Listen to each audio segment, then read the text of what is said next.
Oh, God.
Sweet Jesus. It's the charcoal burner.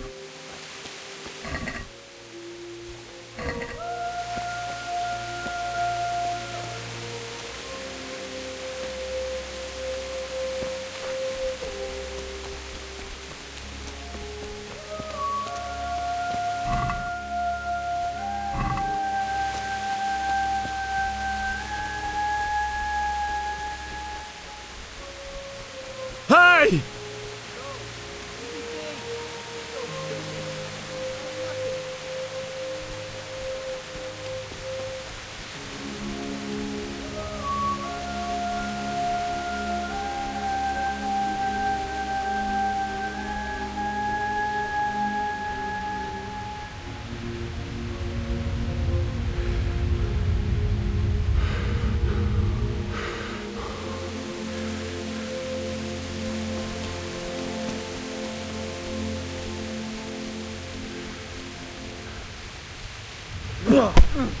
Mercy! I yelled. Please don't kill me.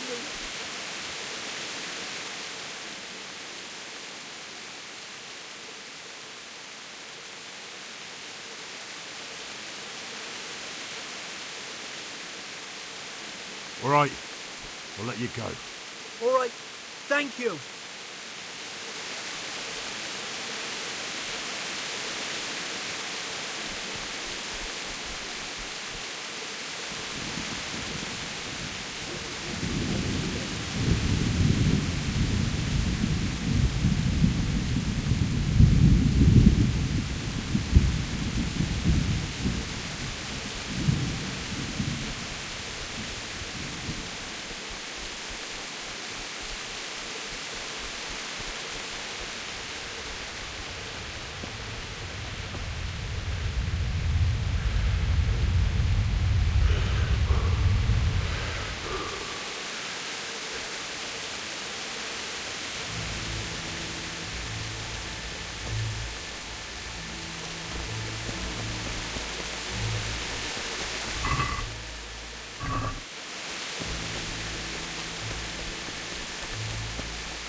would anyone do this? What did these poor souls ever do to them?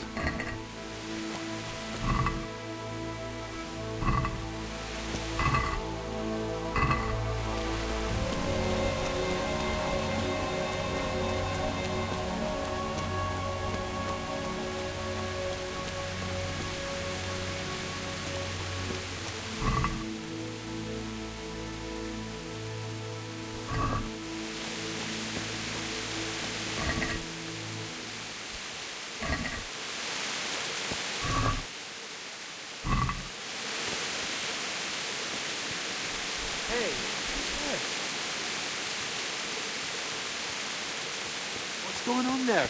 Answer to my prayers. Just when I want.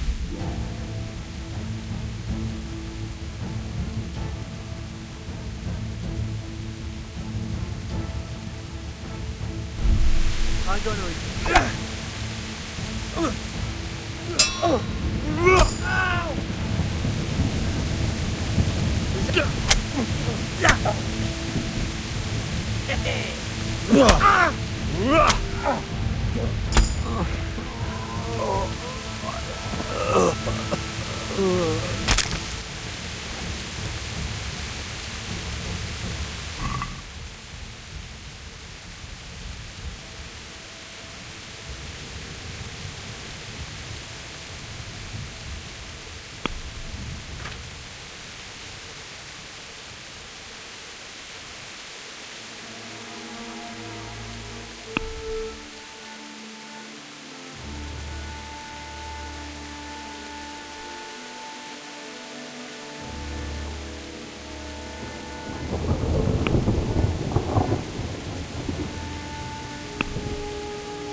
going on?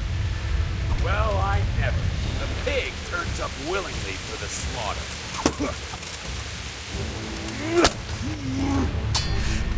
Kunda!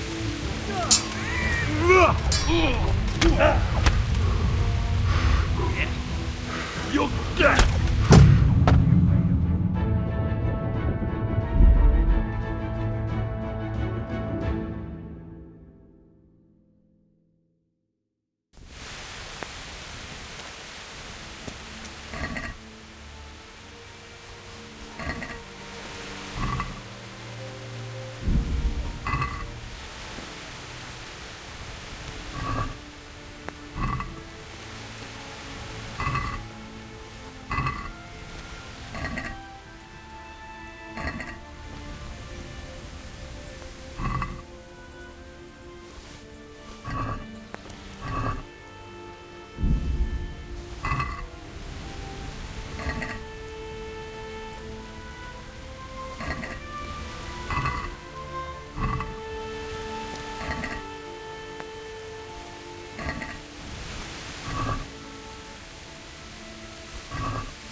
What's that? Well, I never. The pig for the slaughter.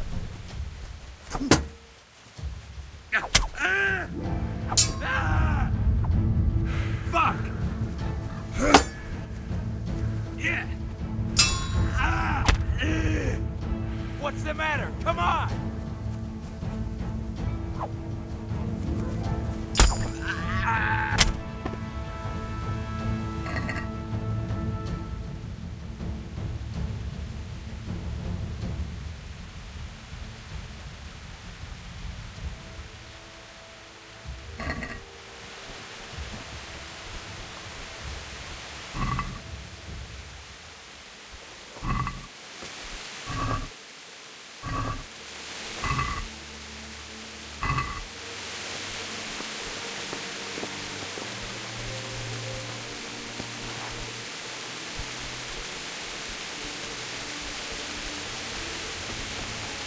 Oh, God.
Sweet Jesus. It's the charcoal burner.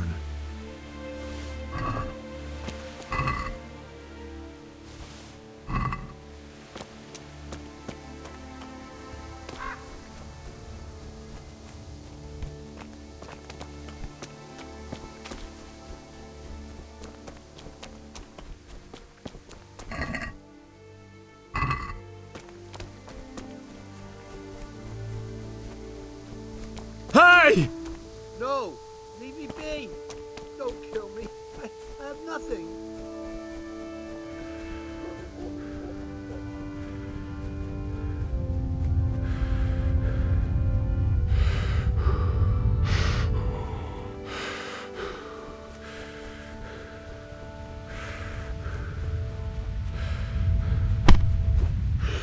I surrender! Have mercy on me! You can go. And don't ever come back. I understand. God be with you.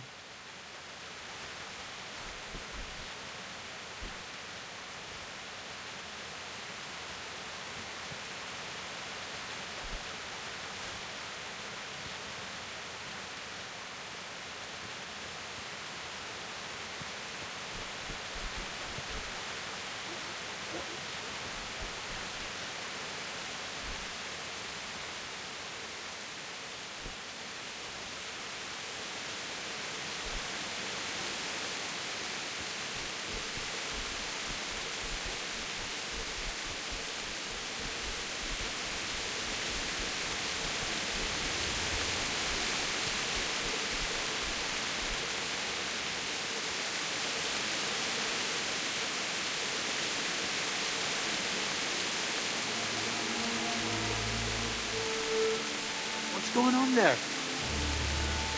What? Hey! Who's there? What have we got here? Entertainment. Great! Is that all you've got?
there?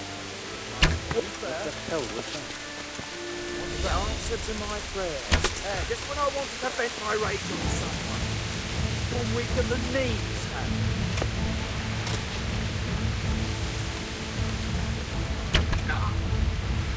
Bring it on!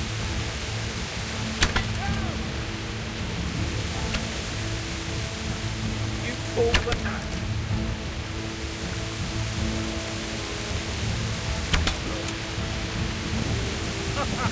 Is that the best you can do?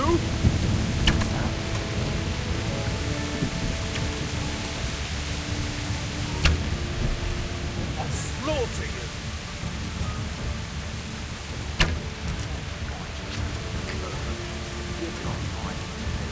Is that all you got?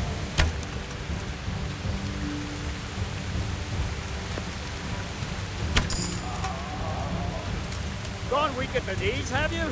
Oh.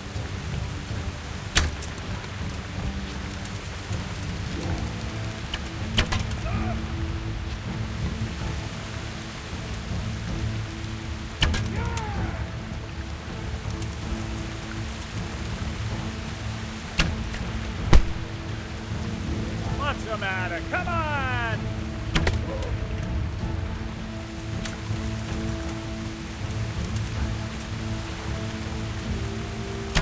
What the hell was that? Gonna enjoy this.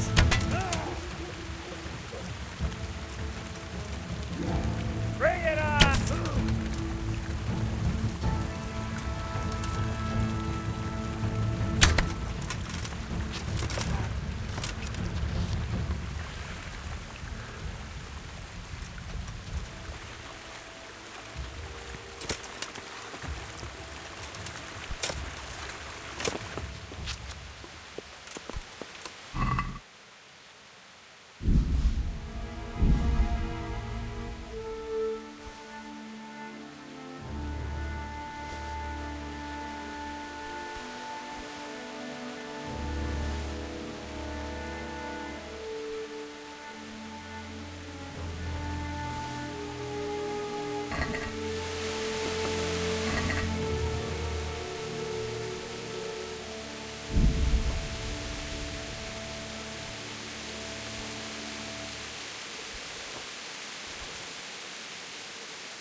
Fuck out your help. Cunt.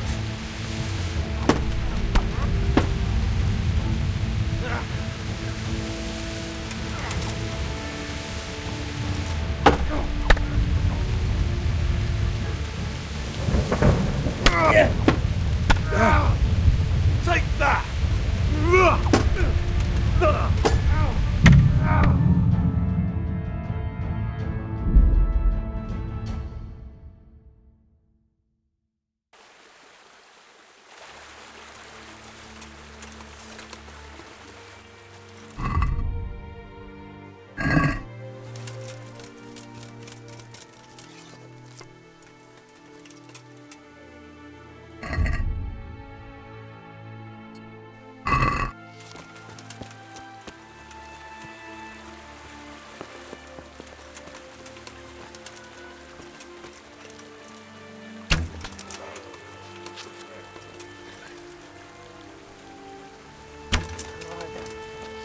He turns up willing.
I'm gonna enjoy this.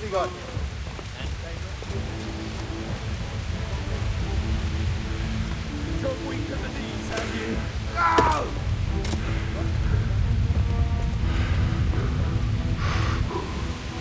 Is that all you got?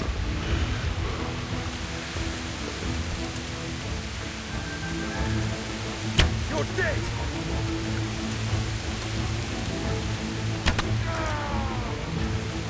I'll slaughter you.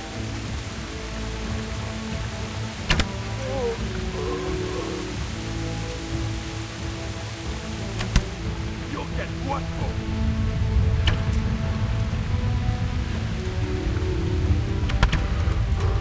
What's the matter? Come on.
slaughter you.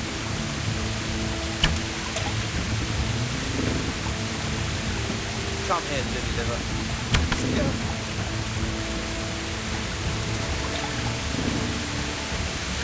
Come back!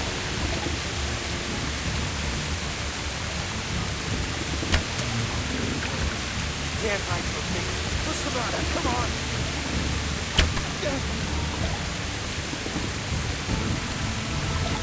You're dead!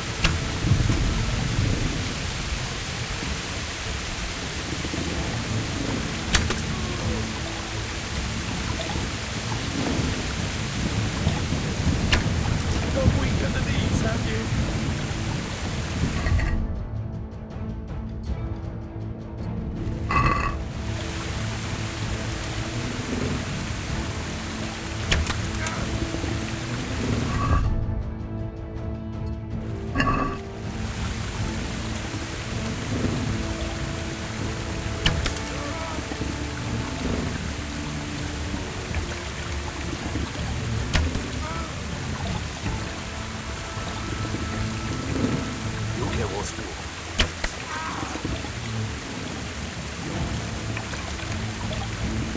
What's the matter?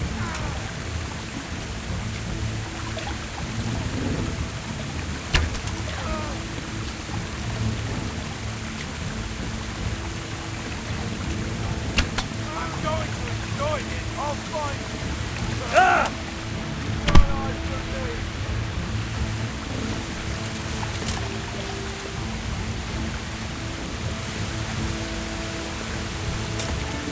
What's going on there?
He didn't run like me. He died with a sword in his hand.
Why?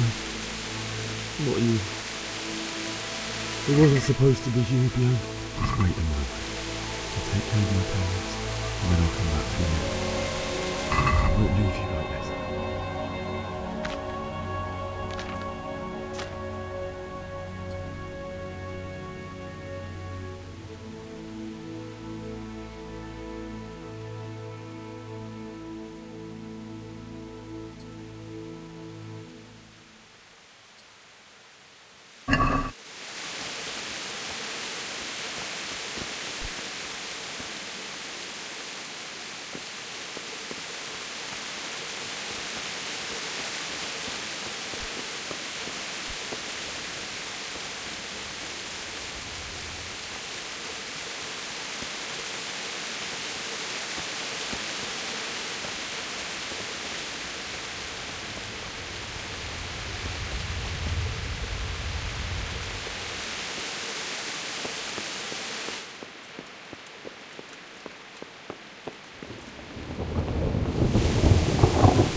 You stood by his side and he did this to you. In the end, you were a hero. You didn't run away. Didn't abandon him like me.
Why did you do it to me, Father? Why? Why did you leave me?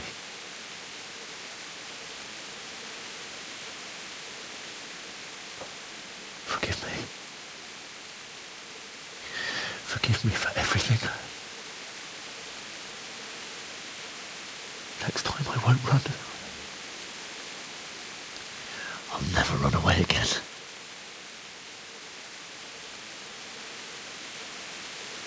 I'll find the one who did this to you. I remember his face. I'll find him.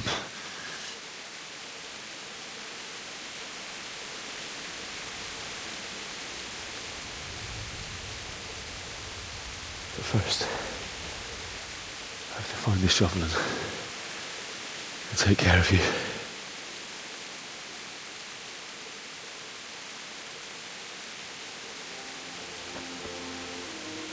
I remember you told me you wanted to lie beside Mother.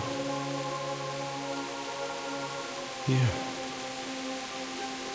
Under the linden tree. At least I can do that much for you.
You're gonna like it.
Get away, you mutt!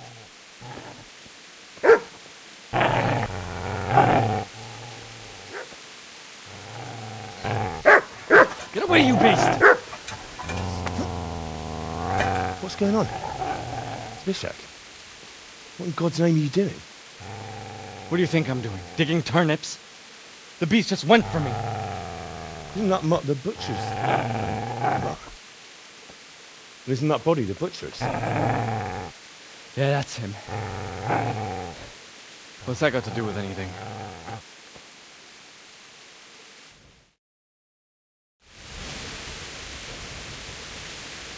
I'd say the poor creature is standing guard over his master. You weren't trying to get to him, were you? What do you care what I'm doing? What are you doing?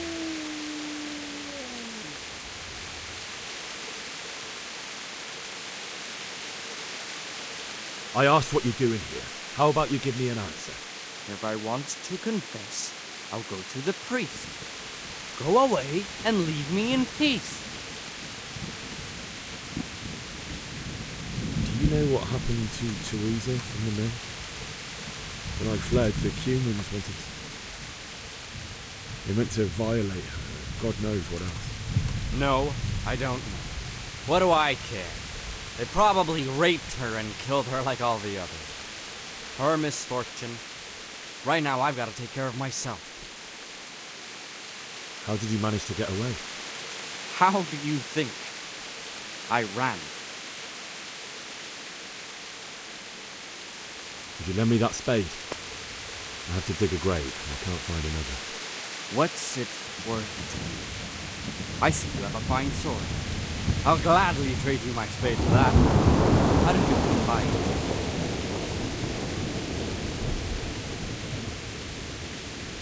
My father forged it for Sir Radzig. It's my duty to deliver it to him. It's not for sale. Go right ahead and dig that grave with your sword. See how that... And where will you dig it anyway? Here? You're not going to lay your parents in unhallowed ground, are you?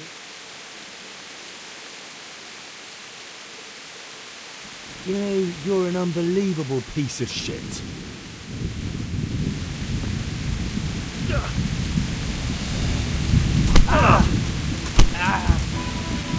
Jesus!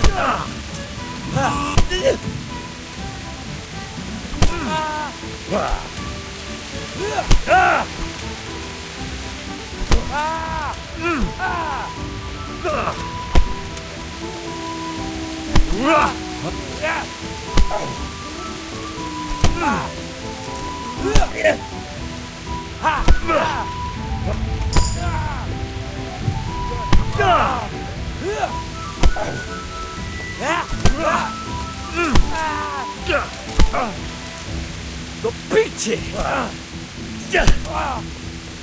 All right, you bastard. You got me. Go to hell! That's right. Turn tail and run, you bastard.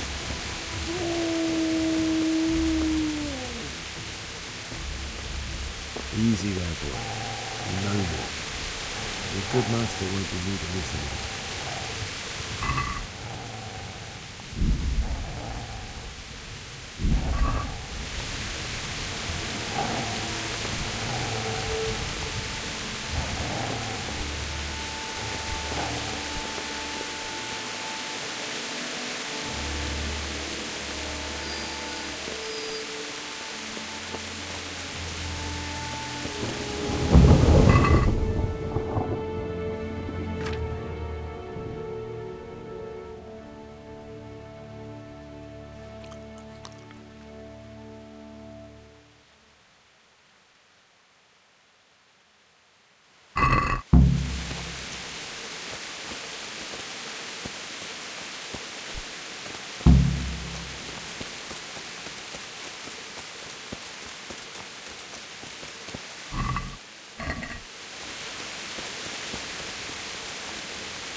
So,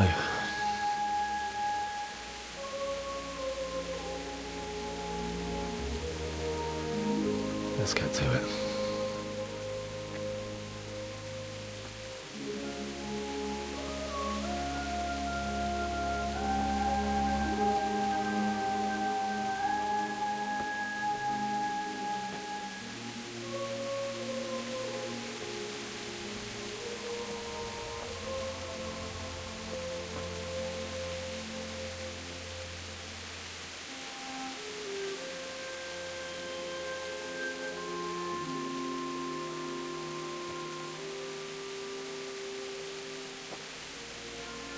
Damn it all.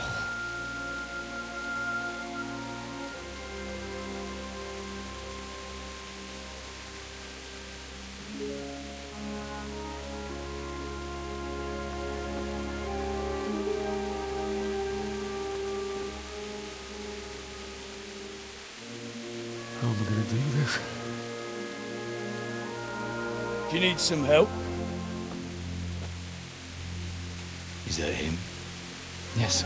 Can't you see the sword? Who are you? What do you want? Zbyszek? Who do you think we are? Franciscan brothers?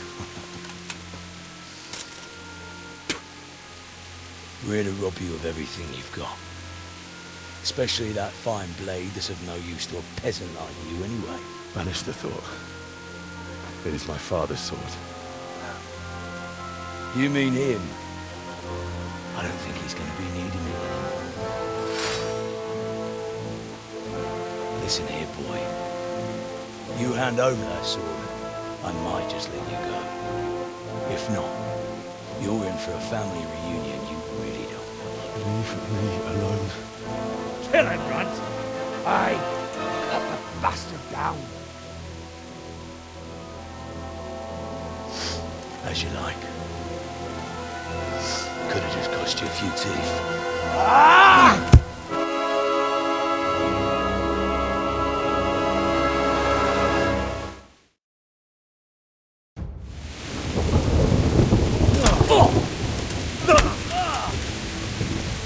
Have at him, Runt! Get him! No more fooling around.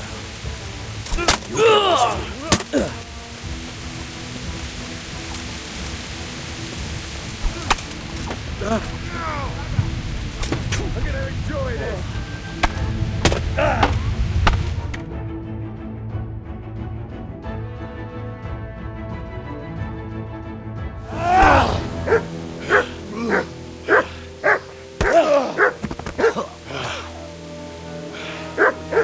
I told you how it would end. You should have listened to me.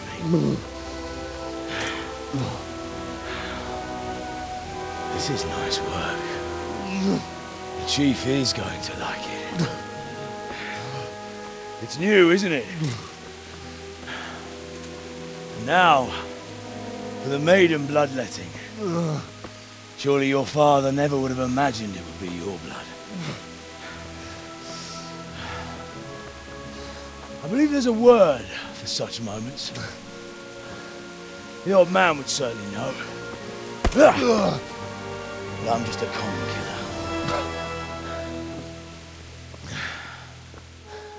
Did you help make it? No doubt you did. Such miserable luck. To die by the sword you helped forge. Hey, go fuckers!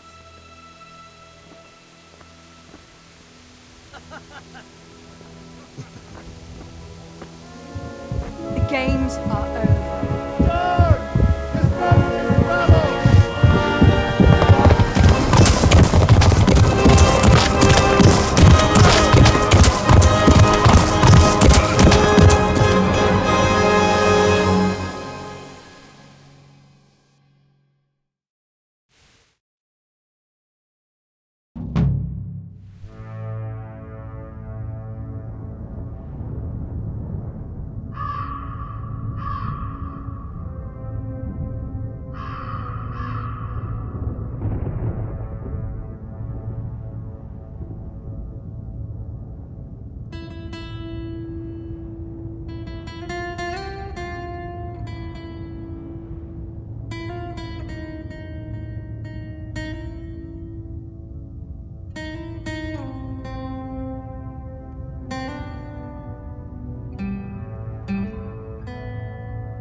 épp egy malacka tévedt a disznőlésre.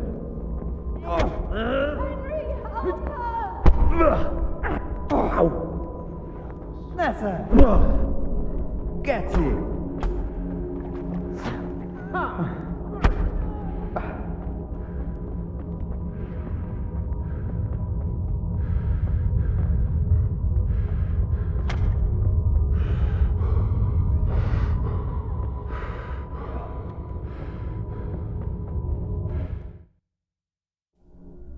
Do you need some help?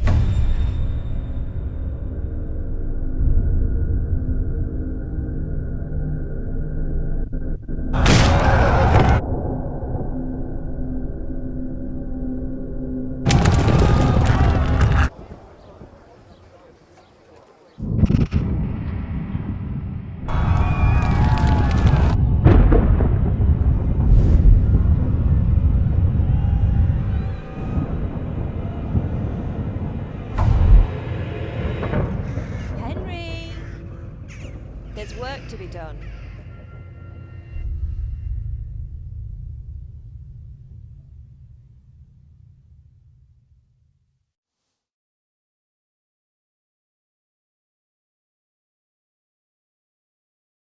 Wake up, Henry.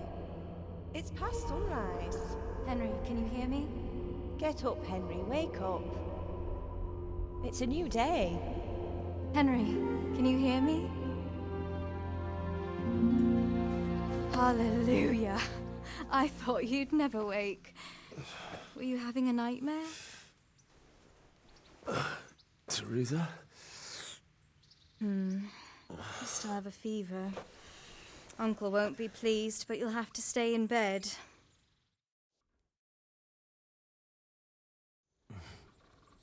Where am I? In Skalitz? We're at my uncle's mill in Rattay. I didn't know where else to go. What happened? You don't remember anything? I suppose that's not surprising. I found you in Skalitz after those bandits attacked you. I thought they'd done for you, but you were still breathing. Why in heaven's name did you go back there? It was madness. They slaughtered everyone who didn't run. My parents, I wanted to bury them. I had to... Don't worry. I took care of it. Thank you. Any good Christian would have done the same. Now sleep. You need your strength back.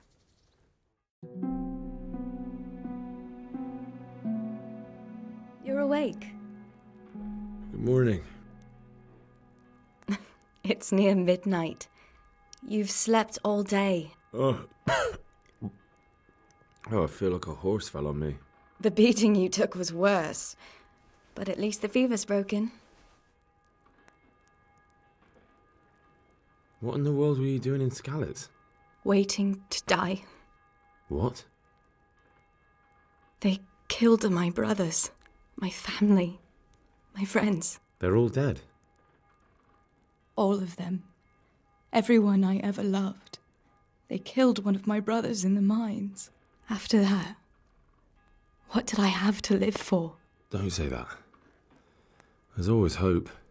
No, there isn't. But it doesn't matter. I'm a different person now. How did you manage to save me? You were lucky. I was in Skalitz and I saw Zbyszek and his thugs. I tried to distract them, but it would have been no use if those soldiers from Tamburg hadn't arrived.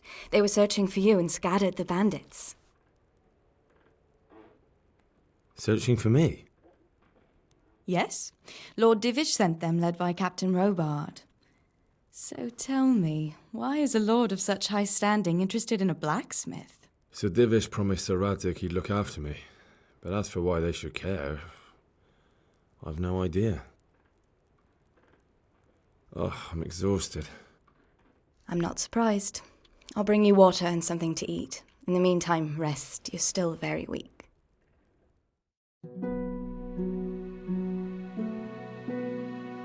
Good morning to you. How's the invalid today? Ugh, haven't felt as good as this since they lashed me to the wheel and quartered me on the town square. Got your sense of humour back. You must be better. My uncle will be glad to hear it. I had a job persuading him to let me bring you here. If you'd lain around much longer, he really would have dumped you on the town square. You can stay until you find somewhere else to live, but my uncle will want payment for taking you in and caring for you. And this is your uncle's house? We're in Rattay Mill, my uncle's mill at Peshek. He took me in, and I talked him into taking care of you too. I've been lying here long enough. Uncle will be pleased he's one mouth less to feed. But are you truly well enough? Well enough to do what has to be done. Where can I find Sir Radzig? He's in the lower castle in Perkstein. He's a guest of Sir Hanush of Leipa. But someone like you can't just walk up bold as you please and demand an audience. I know Sir Radzig, and I didn't bring him his sword as I was supposed to. I must see him. If you insist. But you need to speak to my uncle first. You've been in your sickbed for over a fortnight while he paid the apothecary to tend to you, and for medicine. That's a good deal of a coin you owe him. I've been lying here 2 weeks. My God. Better a fortnight in bed than an eternity in the grave. If it weren't for my uncle, you wouldn't be here at all. I owe you both my life, and I'll repay my debt. You have my word. All right. But before you go to town, you should eat something. You're still weak. There's food on the table for you.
Have you eaten yet? Yes, it was very good. Did you bake it yourself? I did. I'm glad you enjoyed it. Look out.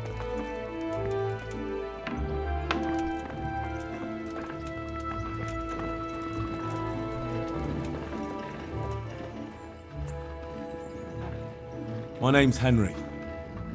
Thank you for taking care of me here. My name's Peshek, and I'm the miller here. You've already met my niece, Teresa. She took care of you for 2 whole weeks while you were in limbo. And talking of you being at death's door, while you were lying here, you worked up quite a bill with the bloodletter, who came now and again to keep you alive with his potions. That quack doesn't come cheap. I paid him what I could, but I still, that is, you still owe him. I see. Well, it's better to be in debt than to lie dead in a ditch. What do I owe? I'm not afraid of hard work. You won't pay for that shoveling manure. I might have a better job for you. But it's not something any fool can do. If you prove to me you're a clever lad, I might trust you with something you could really make money from. What do you say? Well, what would you need from me? A trifle. Just to take something from someone and bring it to someone else. And not get caught while you're doing it. That sounds straightforward enough. Except for not get caught. Why would anyone want to catch me? Oh, don't worry. It's just a job like any other. Only this one requires, let's say, the right moral disposition. Do corpses bother you? No honourable man should touch them. That's the executioner's job. Did you expect I'd give you a hoe and send you out to the fields? You can dig all right, but somewhere else. I want to know whether you're going to hide behind some stupid fucking scruples, or if you might be useful for more unconventional work. I was prepared for just about anything, but that's a bit much. But go on. Tell me more. Listen, it's about this ring my mate Wojciech, the Kohelnitz miller, had his eye on. Trouble is, they buried the ring by the gibbet along with the villain they hung while he was wearing it. Jesus Christ. You want me to dig up a corpse, take a ring from it, and give it to your friend in Kohelnitz? Is nothing sacred to you? Money first, morals later. That fellow is dead. He won't miss it. Whatever bleeding heart came up with the idea that it's disrespectful to disturb a corpse never read the Bible. It's still a human body, only it's missing a soul. Why be disgusted by something created by God? I think I've already heard more than I need to know. You've got the tongue of the devil himself. If you tried hard enough, I bet you could justify sodomy with a goat. Watch your mouth, boy. There's a shovel here around the mill somewhere. If there's any problem, come and see me. And here's something on the side to make you dig better. Thanks. I'll need it. I can't believe I've come to this. Digging up corpses. Oh, and watch out for the executioner and his hounds. They're pretty savage. And I don't just mean the dogs. You can just throw them some meat. The dogs, that is. But the executioner? Well, don't vex him. May the Lord watch over you.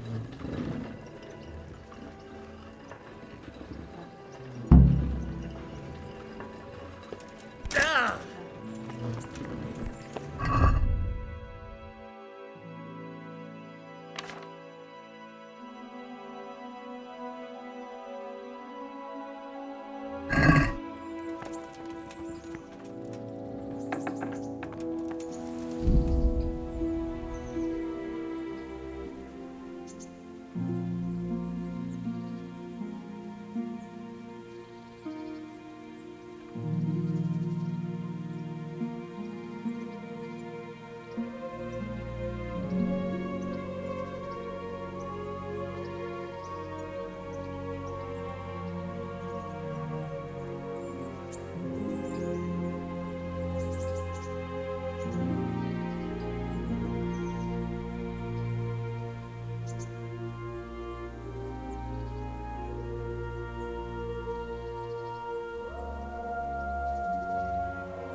Greetings, Henry. What's that dog you have here? He looks familiar. Don't you remember him? It's Mart, the butcher's dog from Skalitz. Ah, of course. When I went back to bury my parents, he was guarding his master's dead body. A faithful dog. How come he's here? When we carted you here, we took Mutt along too. He's been hanging around the mill ever since. What does the miller have to say about it? He can't stand him. How's that? Every time he sees him, he starts shouting that he's a useless mouth to feed and that'll skin him. Jesus. And it didn't even soften his heart when Mutt brought a hare from the woods. He was happy to eat it, but it didn't change his mind. I could have a word with him. That would be a waste of time. How's he doing? A lot better now. I slipped him something good now and again when Uncle wasn't looking. He won't starve to death then. Does he obey you? Me? Not much. He's got a mind of his own, and I'm just not strict enough. Ah, spoilt then. No, he just hasn't learned many commands. But he's well able to beg for a piece of meat. How long has he been with you? More or less since we came here. He runs off now and again, but he always comes back. Sometimes I don't see him all day. I think he likes to go wandering. So he's doing quite well then? Yeah. I'd keep him, but he reminds me too much of Tinker, you know? I don't want to think about Skalitz. So I thought maybe you might take him with you? Me? I'm sure the two of you would get on great. He's a handsome fella and lovable. I'd be very happy if you had him. But we never had a dog at the smithy. We never needed one. Come on. He's got no one. All right. I'll take him. He can keep me company on my travels. Thanks, Henry. Go and get him then. He's sniffing around somewhere here.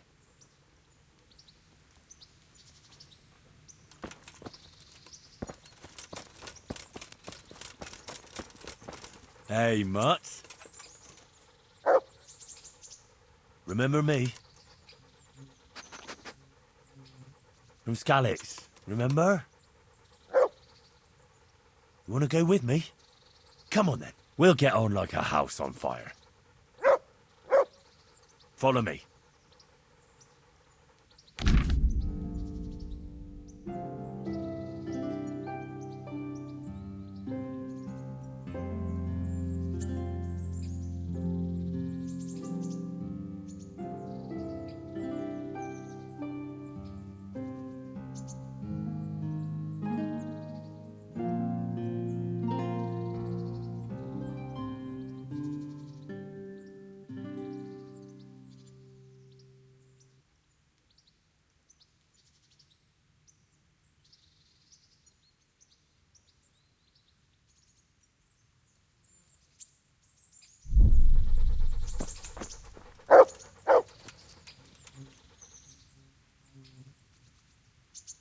Where can I find a shovel?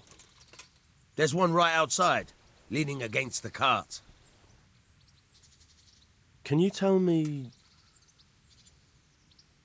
What about the Skalitz folk? God sent them to punish us for our sins. They don't work, they just idle around begging. And you want to keep a close eye on your belongings when they're around. I'll be glad to see the back of them. What do you think about everything that's happened? I don't concern myself with the doings of my betters. But this mess isn't good for business. Them two brothers should sort things out between themselves without dragging us into it. I don't give a damn who's king, but that usurper from Hungary has gone too far. Do you know anything about those Cumans? The heathen scum that Sigismund brought here. Why do you even ask? You've seen with your own two eyes what they're capable of. That's all. Good luck to you. Try unlocking this trunk. Hold the lockpick in your right hand and use it to feel out the tumbler. In your left hand, got it? Good. Now turn the whole lock with the blade. You forced it and broke the lockpick. That crack could be hurting Kuttenberg. You have to watch out for that. An experienced guard will recognize the sound at once. You're a dab hand, Hal. Make something out of you yet. But remember, this trunk's only for practice. Real locks, yeah. Good luck with the real thing. Whoa! May the Lord watch over you.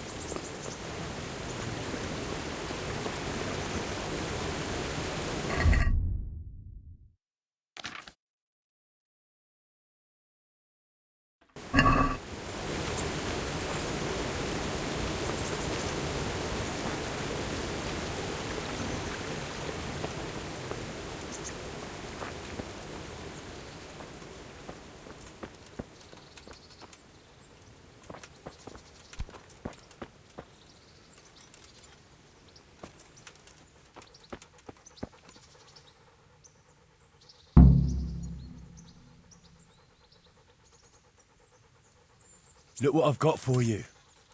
You'll love this.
I'd like to know...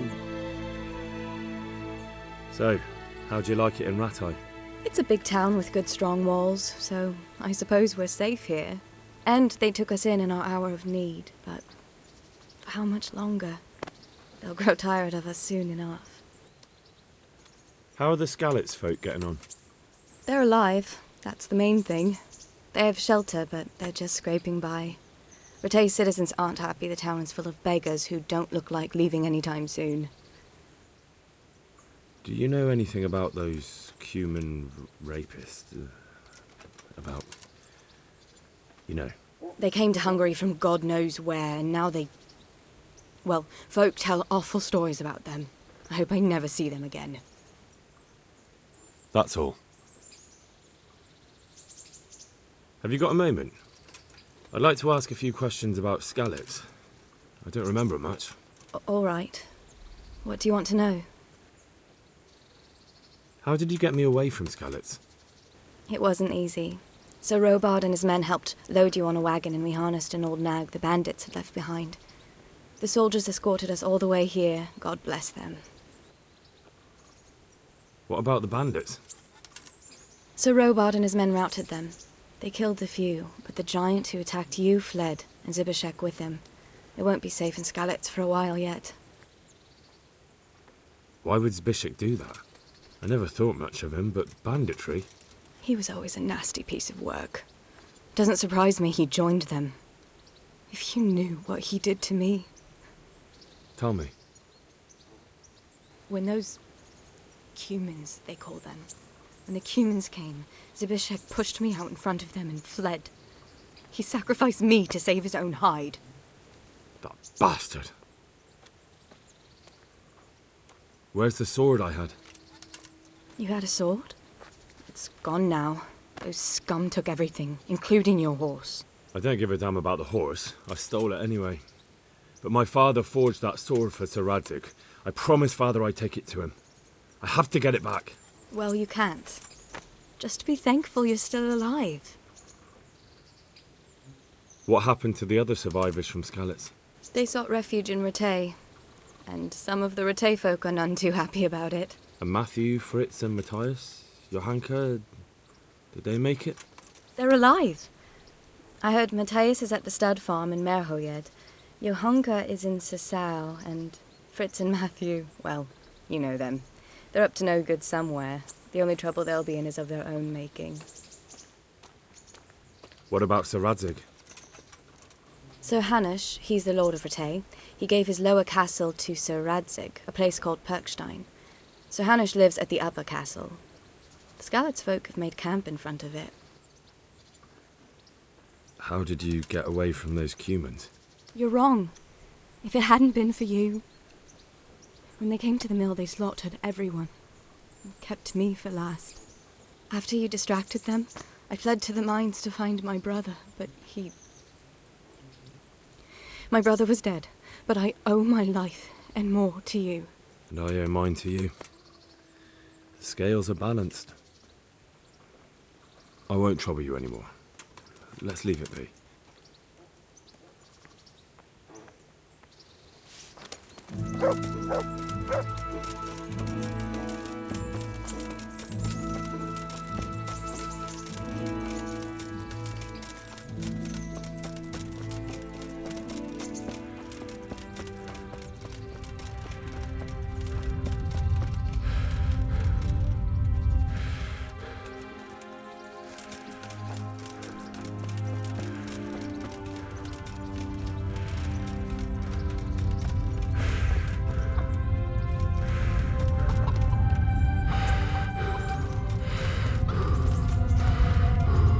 Good afternoon.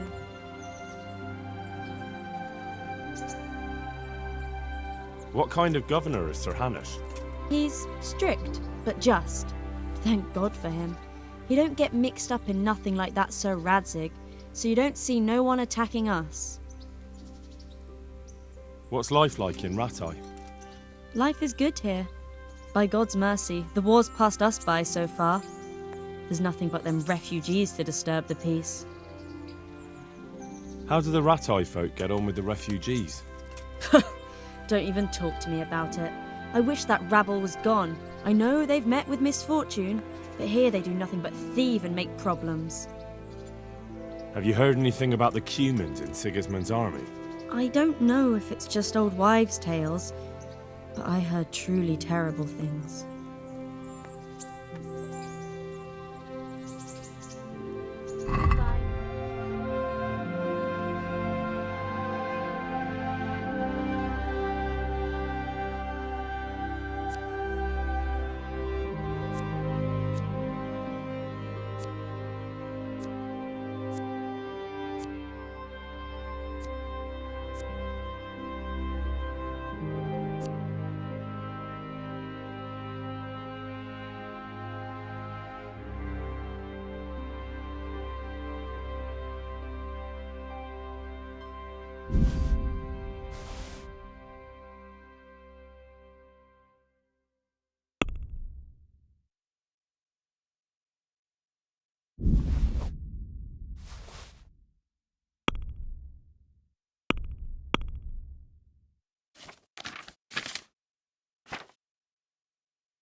I'd like to make use of the bathhouse's services. Uh-huh. And what do you want?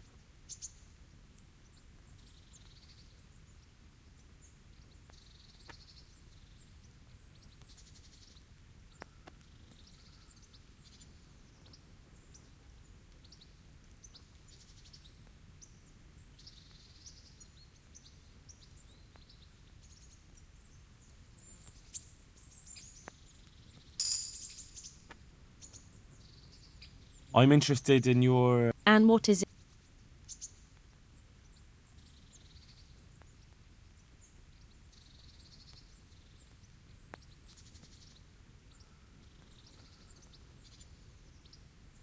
I'd like... Uh-huh. Get myself fixed up a bit. Have a bath and get my clothes washed. That can be arranged, but you'll pay in advance. Fine. Here it is. I'm sure you'll be extremely satisfied. Take care.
What are you up to?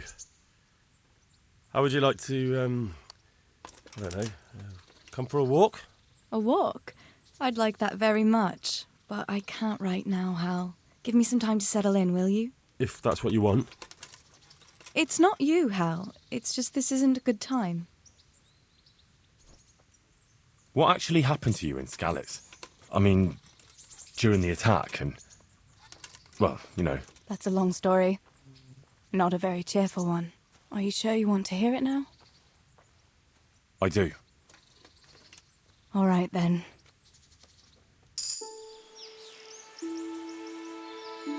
It was a day like any other. Another ordinary day in my ordinary life.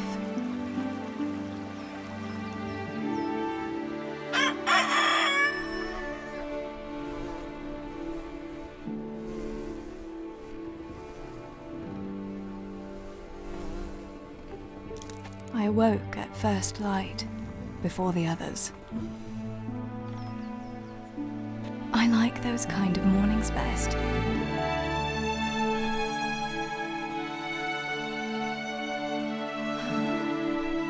When the first rays of sunshine quickly drive away the nighttime cold.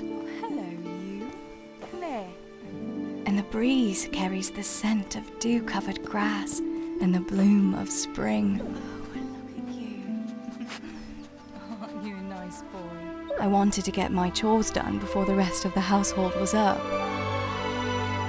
And this morning seemed made for that very purpose.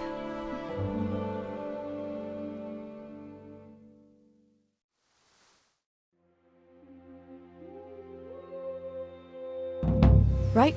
Better get to work. I have to feed the hens, weed the garden, feed Tinker. I'd better get it all done before Papa is up.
That should do it. The garden is looking how it should again.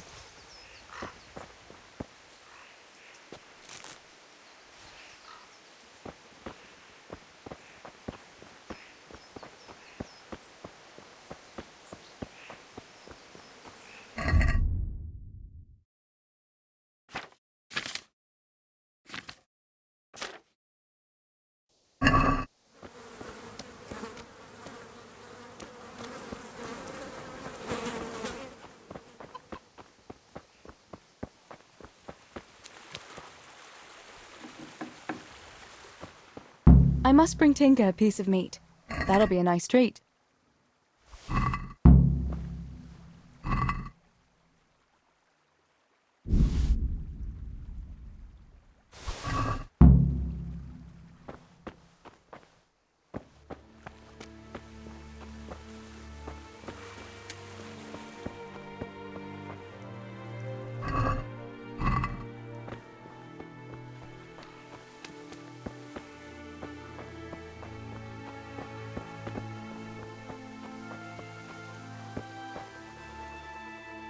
Look what I've got for you. You'll love this.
No, I should finish my chores and not wake anyone. There's no point in waking anyone before I've got my chores done.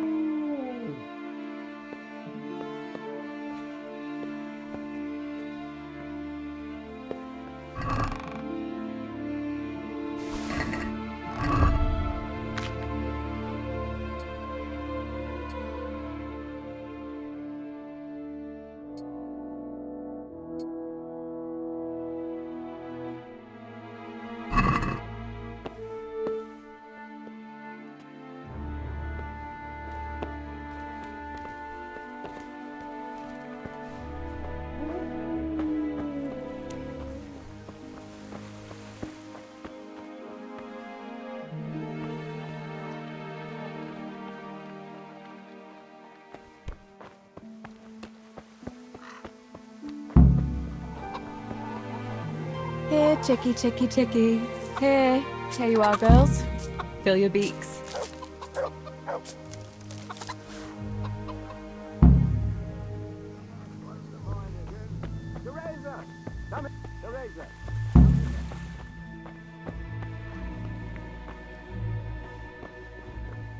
Teresa?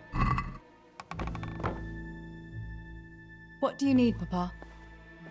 Go up and see the blacksmith. He made some nails for me. Here's some coin. All right. Anything else while I'm at it? No, unless you want to stop off at the market and buy some supplies. And before you go, wake Samuel. The boy's still lying in bed and won't stir.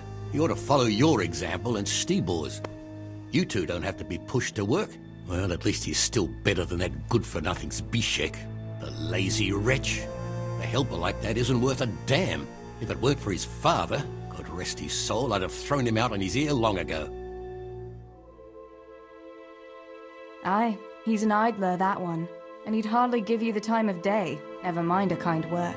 God will reward him in kind one day. Mark my words. You could tell him to get his ass to work too. Right. Go for nails, send Samuel and Zbyszek to work. If it's at all possible. Aye, just so. Oh, and Teresa, once you've done all your chores for the day, I've a little surprise for you.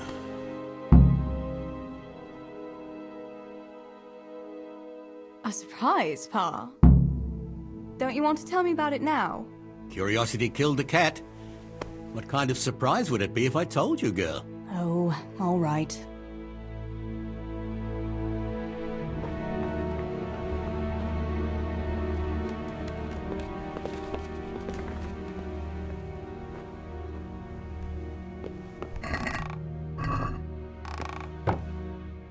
Sammy, get up. It's broad daylight, and the birds are singing. Yeah, I'm up. Have a bite to eat before going to the mine. All right, Ma. You don't have to treat me like a child. Looks like it'll be nice today, eh?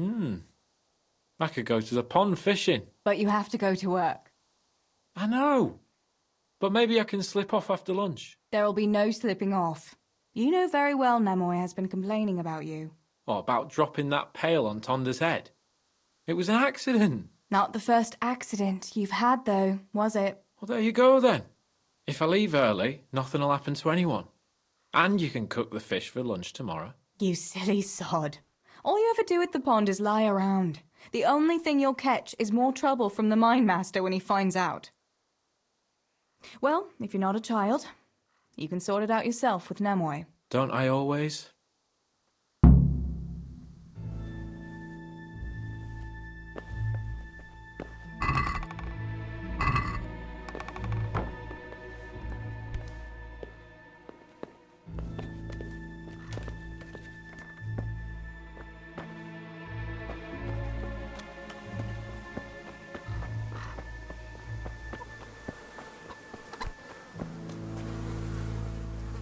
Pa says you're idle, and if you carry on like that, he'll throw you out.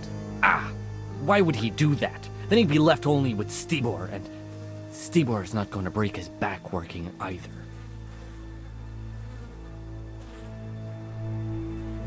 Listen, Zbyszek.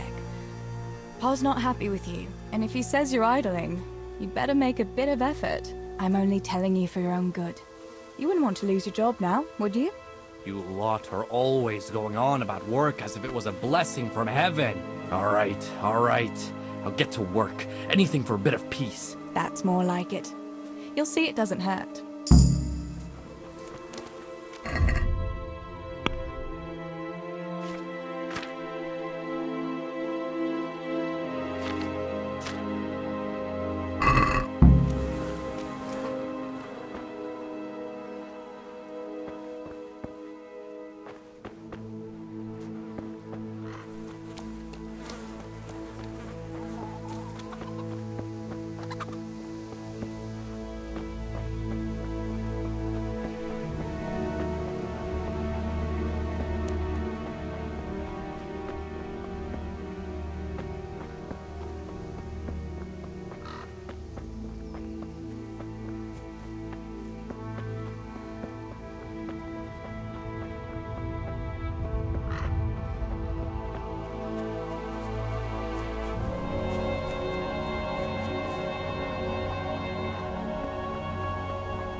Good day, Teresa.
There's a good doggy.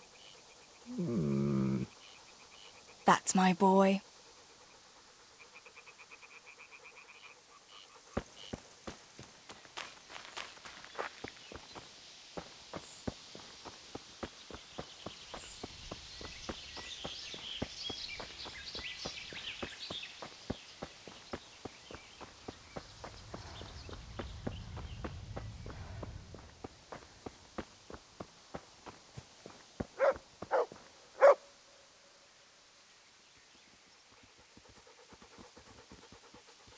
God be with you, Teresa.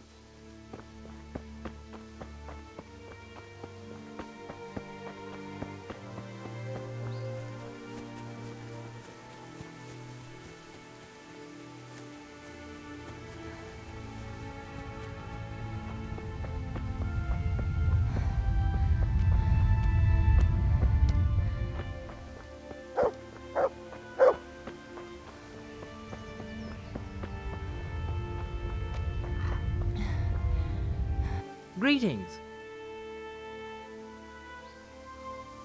Is there someone here who'd compete with me in archery? I'm sure there is, but what do you propose to shoot with? You don't have a bow. I can sell you one if you want, though.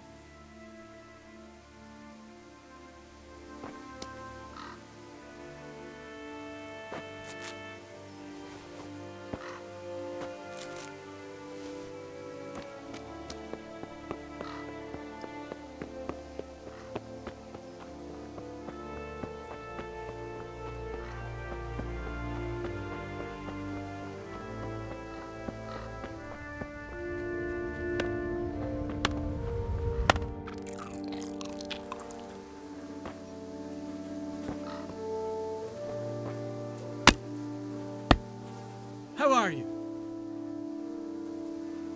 How are things? As always, the sun rose and I expect it'll set again, God willing. You're the miller's girl, aren't you? That's me, Teresa. I'm Julian, I'm a woodcutter. I don't think we've ever spoke before. Oh, you've got a lovely dog. What's his name? We call him Tinker because he always pricks up his ears when he hears the rattle of pots and pans. Pa got him as a tiny pup from some executioner who has lots of dogs. Imagine, the executioner hadn't the heart to drown the pups. I suppose that's why he has so many dogs. He's a fine fella. I'd love to have a dog like that to take on walks in the woods. Try asking around the village. Someone might have one for you. I asked the butcher. He's got a nice dog too. A good guard dog. Always barks at me when I go past. Only the butcher misunderstood what I was after. How's that? He thought I was after a dog for meat. That's horrible. I'd never eat dog meat. Such lovely, useful animals. Neither would I, unless I was really starving. But there's plenty of folk who wouldn't think twice about it. I'm glad you stopped by for a chat. But I must get back to work now.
I've seen you in Skalitz, but I've never spoken to you before.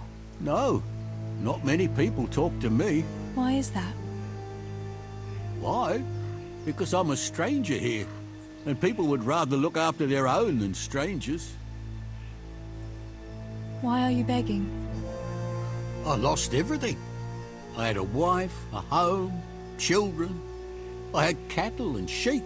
Then foreign soldiers came and took it all from me. They killed and burned. Only I survived. What soldiers do you mean? I don't know. One soldier's the same as the next. I fled far away to this peaceful land, as far as I could from the scene of my suffering. I'll give you something. Wait. A few groschen will do. Here you are. At least you can get yourself a bite to eat. Oh, thanks 1,000-fold. God sees your good deed and will watch over you.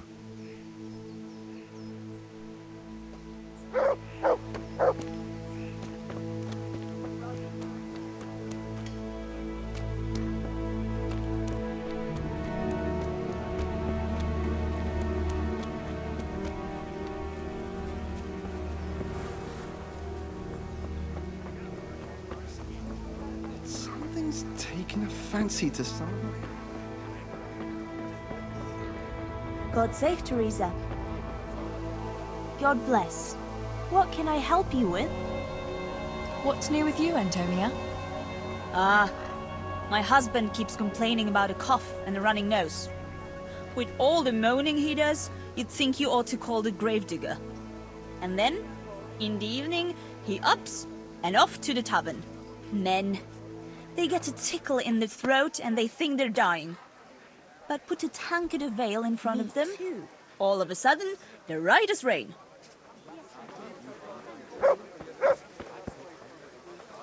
Good morning. What's new in the village, Yarmila? Did you happen to meet that scholar who's been wandering around here since yesterday? He told me a wonderful story from olden times when Princess Libussa ruled. You've heard about Libussa, haven't you? No. I don't know her. Who was she? Really? I thought everyone knew that story. She was a princess of bygone days who married a plowman, and he later became king. But she was a seer too, and she had all sorts of visions. And she founded Prague. That's interesting. What did the scholar tell you about her? About the Maiden's War. Would you like to hear it? Maiden's War? That sounds like a good story. Tell me about it. Girls were different back then. In pagan times, they could live... How did he put it? Free of the yoke of marriage. They bore arms like men and waged war. And they chose their own leader. And they even dressed like men. Can you believe it? What happened to them? He said they were so bold that they even built their own fortress. where no man was allowed. They really did that themselves? Oh, aye. And when the menfolk found out, they were envious. They came together in great numbers and built their own fortress in sight of the maiden's one. What? Men and women lived separately in their own castles? They did, and they waged war on each other. The men were braver, but the women often outsmarted them. Naturally. How did it end up? In the end, they agreed on a truce. To celebrate peace, they feasted for 3 days, and each man took away one bride. Oh, I was expecting it to end differently. I'd be happier too if the women won and could grab any husband they wanted. A pretty picture indeed. Thanks for the story. It was quite inspiring. I must be going. Our fortress is still ruled by men, and they haven't learned to clean up after themselves. You look pleased. Good morning. Any news, Maruna? Well, there's a peculiar fellow standing by the potters on the outskirts, selling strange trinkets, relics and the like, and he's got a peculiar talk to go with it. Peculiar in what way? Well, I went to see what he was selling and greeted him politely, and he started on about how I'm a pretty girl and what have you. What's so strange about that? Fellas are always talking to girls that way if they don't wear a wife's scarf. Ah, but that's not all. He started on about how we're different from one another, men and women like, and in a vulgar way too. So, what did he say was the difference between men and women? He said a woman's body is the opposite of a man's, that they've got their, you know, outside, and ours is inside. And that it's because men have more heat inside their bodies, and that pushes their things out, but we're colder, and so we've got it inside. Do you think it's true, what he says? Yes, that makes sense. It does, doesn't it? But I won't go investigating it. I'd rather not say anything on the subject. Take care of yourself, Maruna. God be with you. Here's your chance.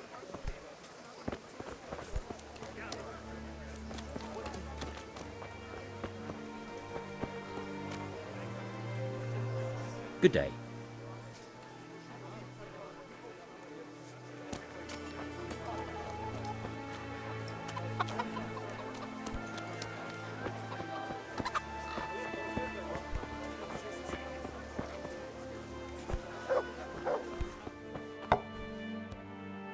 Here we are. God almighty, has something happened to you? Did someone steal your fancy clothes? What news, neighbour? Have you heard that King Wenceslas's half-brother Sigismund and his foreign soldiers sacked Kuttenberg? I expect he wanted to loot his brother's silver to pay for his campaign against his allies. That horde of Tartars and mercenaries he has doesn't come cheap. I heard something about it. Were many people killed? No. Those cowardly burghers surrendered to Sigismund without a fight and begged him for their lives on their knees in the mud. Why would King Sigismund turn against his own brother like that? He wants to depose him, that's why. He and those foreign lords of his think Wenceslas isn't paying enough attention to the problems of the Empire. Well, that's easy to say, but if you ask me, the whole world is going to hell. Not even the church is able to stick together, and now we have 2 popes? How is a person supposed to know what to believe in anymore? What do you think will happen? It's starting to stink like a few years ago. You were still a little girl then, so you wouldn't know, but Wenceslas had to yield to his own lords. Jobst of Moravia and his League of Lords even abducted Wenceslas and locked him up in Austria. Wenceslas's younger brother John and his cousin, Prokop of Moravia, got him released in the end. Well, at least some of his family remained loyal to him. Well, yes. Only John and Prokop had to make some concessions to the lords in Prague that the king didn't agree with, so they fell out with him in the end anyway. I don't reckon they'll be willing to come to his aid again. The more I hear about politics, the less sense it makes. I must get back to work.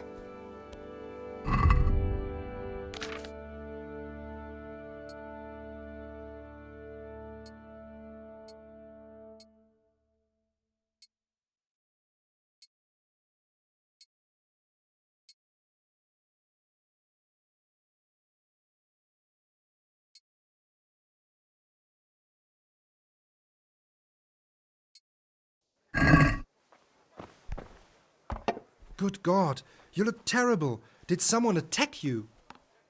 What news, neighbor? News? Have you not heard, girl? The Empire is falling asunder under the hands of the king. How do you mean? King Sigismund of Hungary besieged Kuttenberg, and quite rightly too, in my opinion, because King Wenceslaus' rule is no rule at all. I am not the only one who would rather see his brother Sigismund on the throne.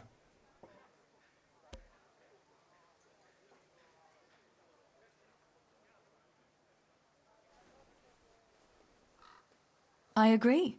If Wenceslas can't rule properly, he should leave the job to someone else. And why not Sigismund? He's certainly decisive. Just so! But better not say it aloud around here. There are those who would shove their ignorant opinions down your throat.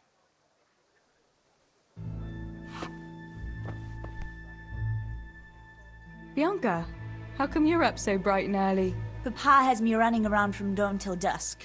You know how it is. Indeed I do. I'm glad you're here, Tess. You've got to help me with something. But first, can you go and see Henry for me? He's at the sheepfold by the stockade, as usual. Oh? Playing around with wooden swords again? Aye. He's getting ready for the life of a mighty warrior. Well, at least we know he'll be able to protect you from outlaws with wooden swords. Oh well. Boys and their games. Listen, would you bring him a beer from me? But why don't you bring it yourself? If Pa saw me running after Henry, he'd tan my hide. But I can't leave him dry in this heat. All right, I'll bring the beer to him. Thanks. And don't forget to tell him it's from me. Everyone knows all the beer in Skalitz is from you and your Pa. You know what I mean. And listen, Tess. Once you've given him the beer, come back to me again. Meanwhile, I'll make an excuse to Pa. I need you to go somewhere with me, but I'll tell you all about it after. Run along before the beer gets warm. I've only got 2 hands.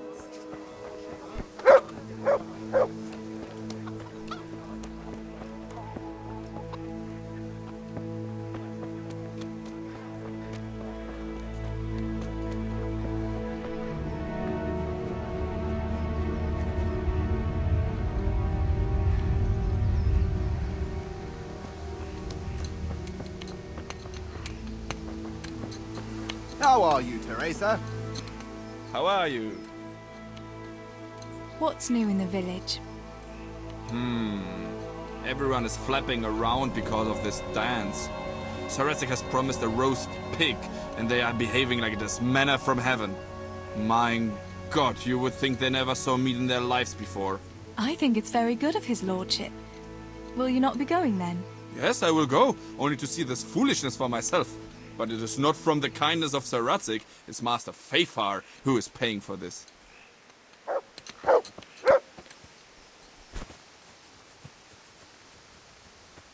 God be with you, Henry. Mind you don't get hurt. Good day, Teresa. I brought you a beer. I'd say you'd need it after a hard battle. Ah, great. It's as hot as Pa's Forge out here today. That's very sweet of you to get me a beer. Actually, Bianca sent it. Her pa doesn't want her to come here. Ah, I see. I'll make it up to her this evening. I don't want to know how. How come you're training on your own today? You're usually here with that vagabond. What's his name? Vanyek. And he's not a vagabond. He's a wayfaring combat master. Well, it looks like he's off wayfaring somewhere else today.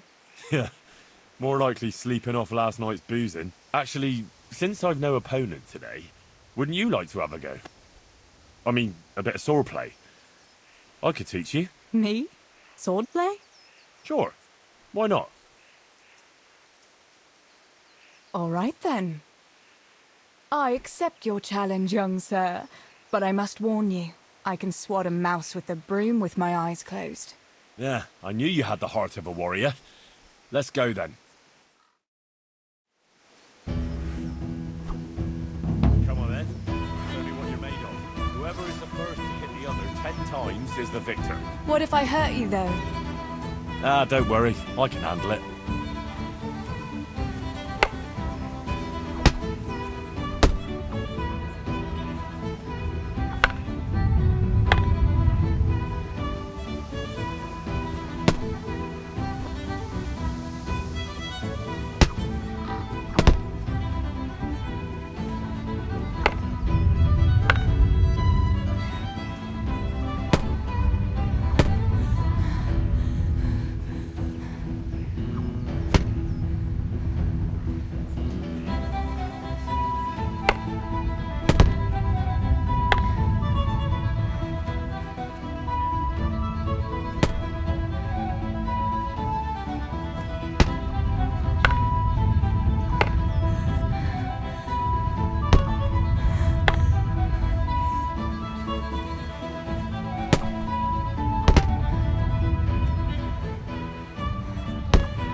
Don't go easy on me, Hal. Ah, very good.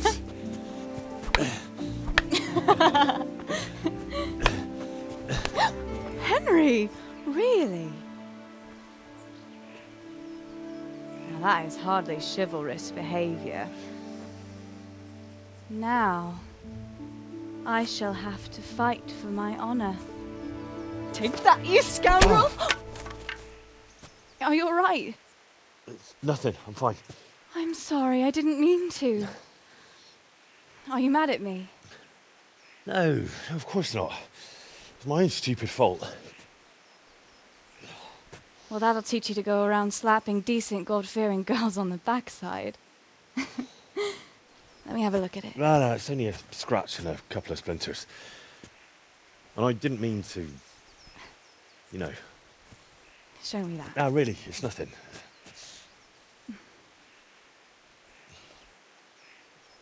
You know how it is, Hal. He who lives by the sword Dies by the splinter, eh?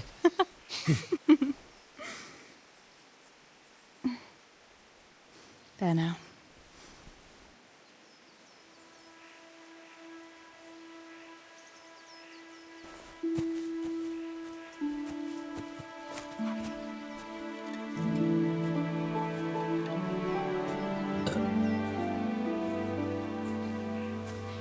By the way, you owe Bianca for that beer.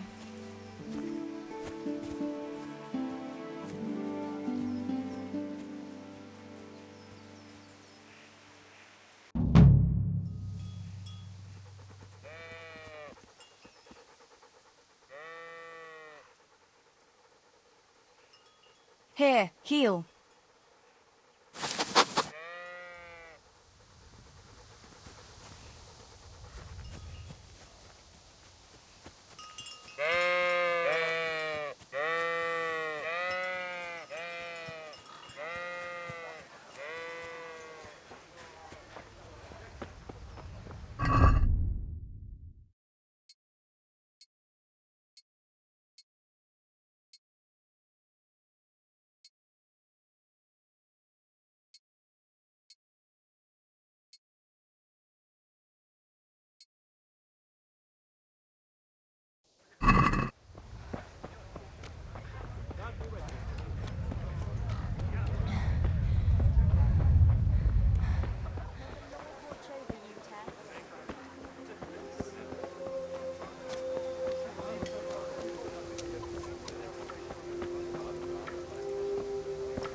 God safe.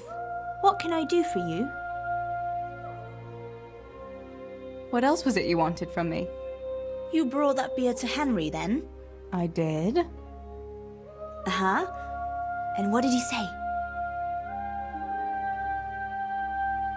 He had no one to train with, so we had a bit of swordplay together. You playing with swords? Yes, and as it happens, I did quite well. Actually, a bit too well. I hit Henry on the hand and wounded him. Really, Tess?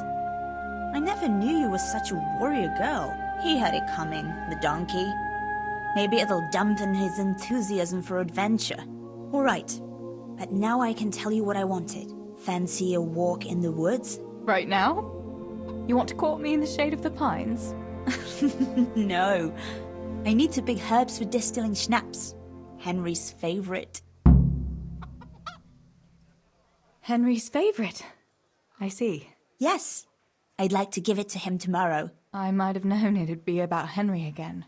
Well, you know how it is, Tess. Don't worry. You'll find a fella one day. That's easy to say when you work in a tavern where there are fellas swarming around you all day. All I see at the mill are sacks of flour. What about Zbyszek? Zbyszek?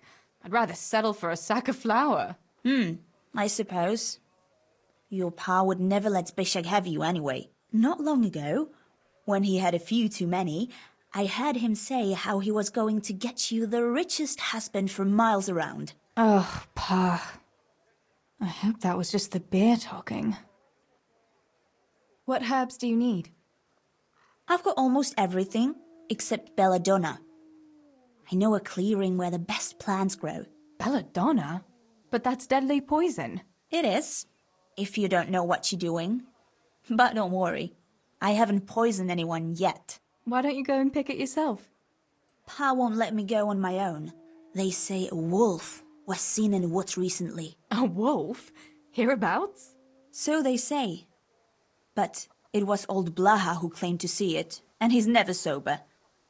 Still, I wouldn't want to go there alone. Couldn't your brother go with you?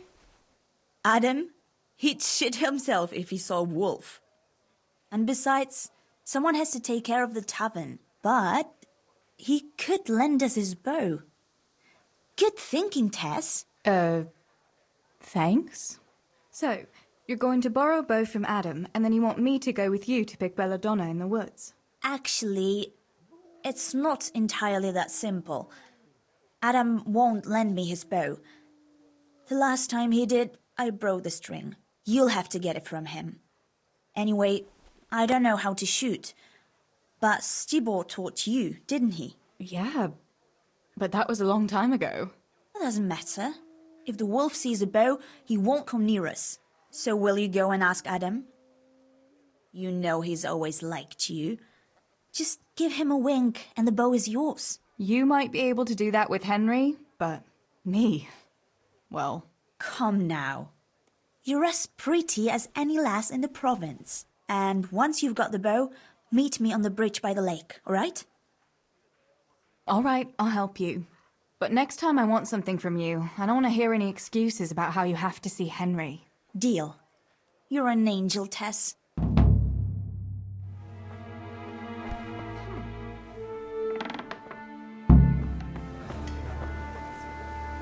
Good day. I heard you're a really good archer. And that you've even got your own bow. Yeah. I've got a bow. I made it myself. And I can hit the tree behind the tavern at 20 paces. Good heavens, that's amazing. Would you lend me your bow for a while? Lend my bow? To a girl? Well, I don't know, Teresa.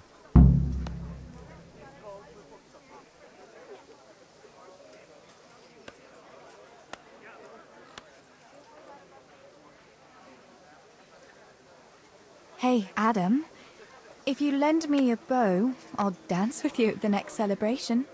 Oh? You would? Really? All right. Here's the bow, then. And some arrows. Take it all. Thank you so much, Adam. Pa, me and Teresa are going to pick herbs. Adam, keep an eye on things here while I'm gone. Yeah, sure. Just be back before the place fills up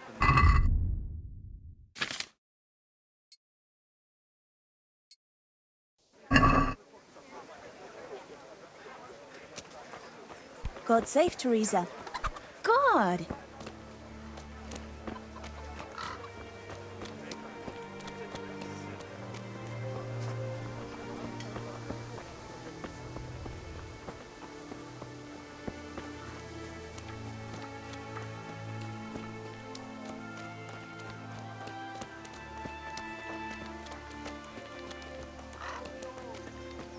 See how these people walk past and pay me no heed?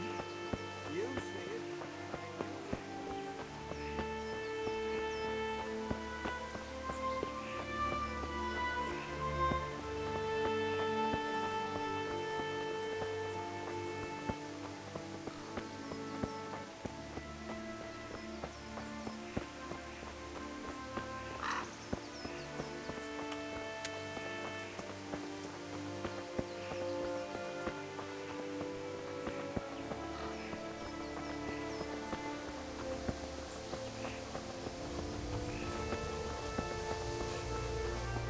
Teresa!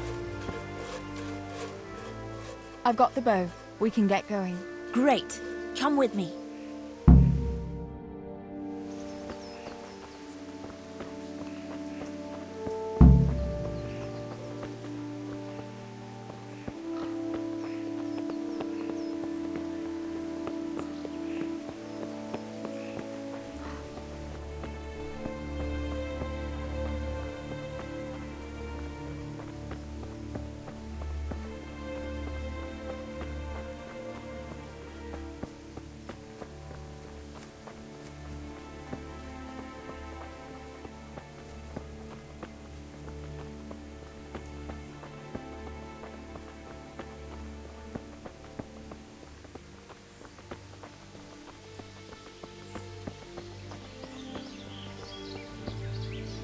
Hey, Teresa, wait. There's a magpie's nest somewhere on that tree. Last time I was passing here, I saw that bird carrying something shiny to its nest. Listen. Since you've got a bow, why not try and shoot the nest down? Adam does it all the time, so I'm sure there's nothing to it. God be with you, Teresa.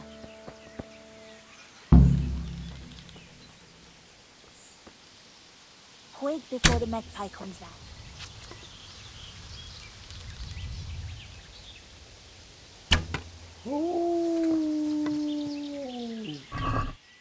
I wonder what could be in that nest. I had a look in the nest. Yeah? And what did you find there? There was a ring in it. Looks like silver. Really? Holy Mother of God! I always wanted a silver ring. But you're the one who shot it down. You can have it. You're giving it to me? Tess, you're the best friend ever. Thank you. I'll wear it to the dance this evening. Come on. Let's go and pick those herbs before it gets too late.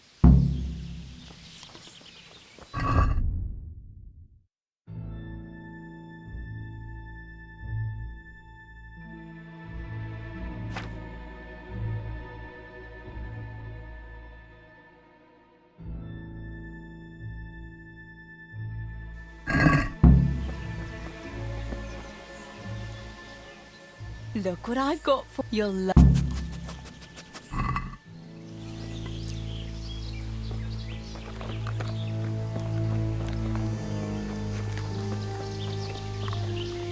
I thought we were going to go together. I wonder what happened. But no one reported anything in Scarlet. Do you think they skidded off the road and something devoured them? Maybe a wolf? I thought you didn't believe in the wolf. I don't. I didn't. Better keep going. Come on.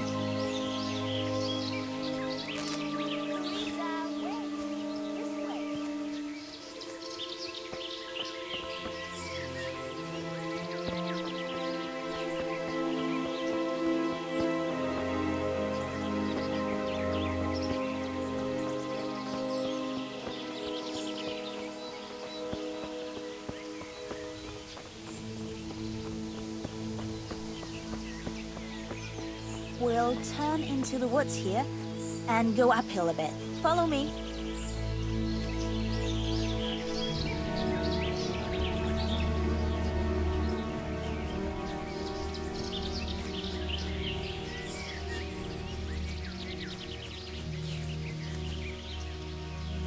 It's a sweet little garden, isn't it?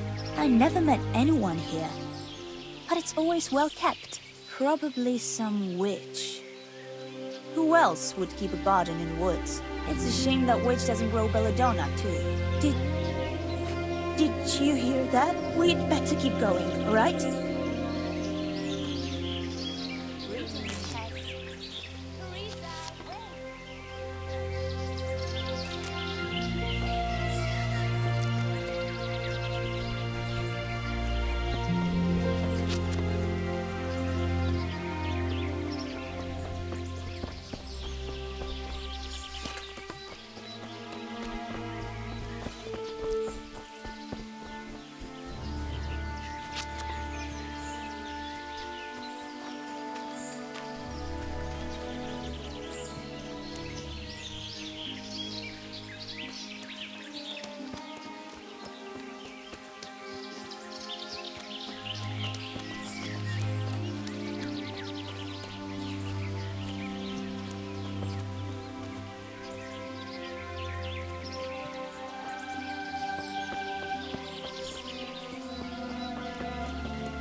We're nearly there.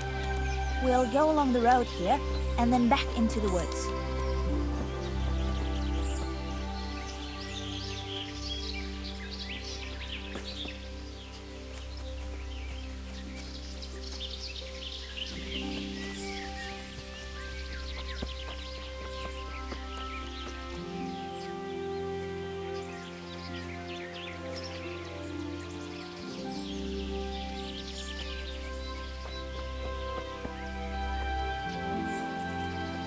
This is the place. I'll start picking, and you keep a lookout. Shouldn't I help you pick herbs too? No, I'll manage fine on my own. I'd rather you kept your eyes peeled for that wolf. What should I do if the wolf turns up, though? You've got a bow, right? Don't think about it. Just shoot him. Besides, you've got Tinker. Although, I'm not sure he's any match for a wolf. How long will it take you? Just a short while. Don't worry. But while I'm at it, I'd like to pick enough to keep me going for a while. Just keep watch, and I'll tell you when I'm done. All right, I'll keep watch. Just make it quick.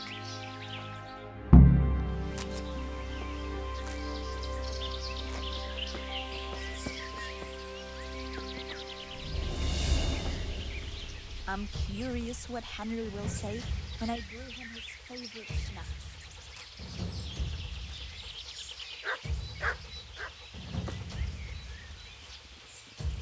Good health to you, Teresa. I'm curious what Henry will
Look what I've got. You'll...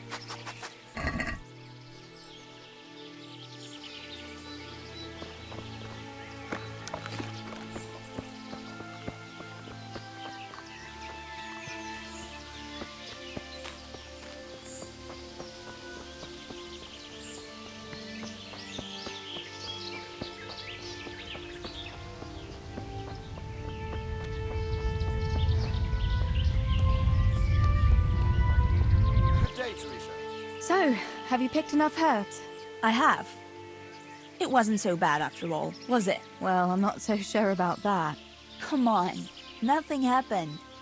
It was nothing but old wives' tales. Old wives' tales? That beast really did show up, but I dealt with it. What? How come I never saw it? Are you having me on, Tess? I swear to God. Although, I don't think it was a wolf, more like some wild dog. God have mercy. It's a good thing you came with me. If I'd been alone, that creature would surely have devoured me. What will you do now? I'll go back to work at the tavern. There's been quite enough excitement for one day. Thanks for coming with me, Tess. And don't forget to come and see me tomorrow. All right.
God be with you, Teresa.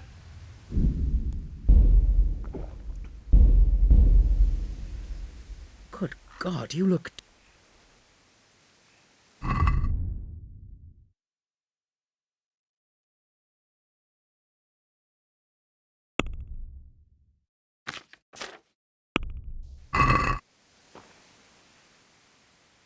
Is there someone here who... I'm sure someone can be found. First, I'll explain the rules to you. You shoot 7, 13, or 21 arrows, depending on who you're shooting against. The straw surround is worth 1 point, the white ring 2, and the bullseye 3. Whoever finishes shooting first gets 3 extra points. The round ends when everyone has finished shooting, and whoever has the most points wins. It's the custom to wager on it, to make it more interesting, see? The better the archers you shoot against, the higher the stakes. All right. That seems straightforward. Just one more thing. Don't leave while the contest is underway, and never aim or shoot at anything but the target. Otherwise, you're out. Got it? Got it. How good are you with a bow, so I can find you a suitable opponent? I'm a beginner. Doesn't matter. At least you'll get a bit of practice. Beginners shoot 7 arrows a round. Splendid! Here's some arrows for you, but you can use your own if you want. Meanwhile, I'll round up the competition. Everyone!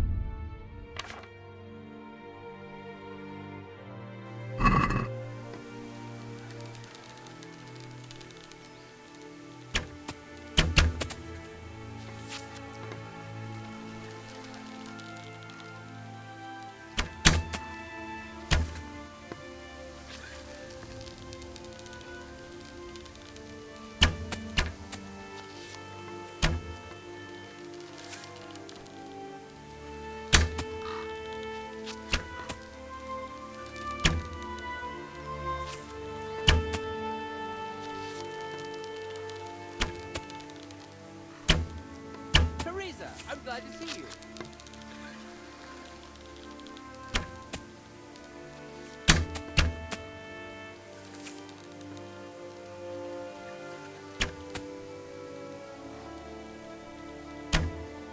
Finished!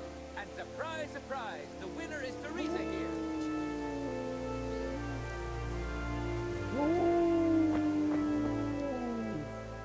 Is there someone here who'd I'm sure someone... How good... I've shot a few times. Then you'll have no trouble finding an opponent. Advanced archers shoot 13 arrows. Splendid! Here... Meanwhile... Right. Get ready. They shoot.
How are you, Teresa?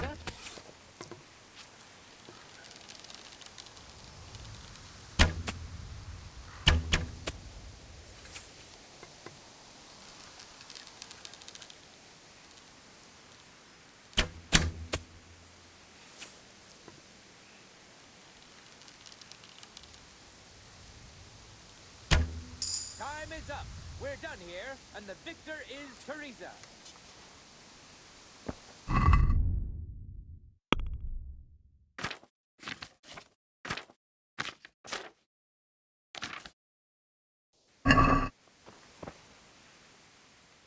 Is there... How? I reckon I can take... Bold word. The best archer. Splendid. Meanwhile...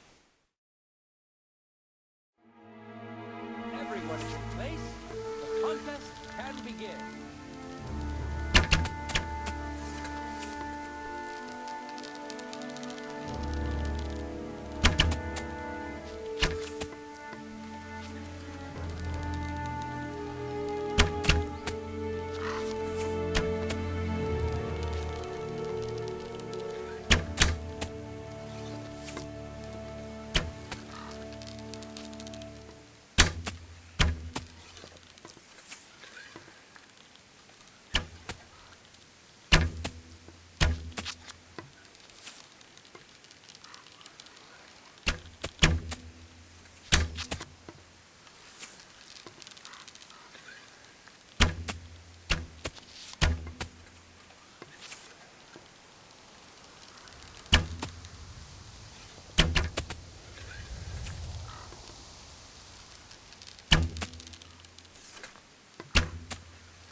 God save you, Tess.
victor is Teresa.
Past and pay me no heed.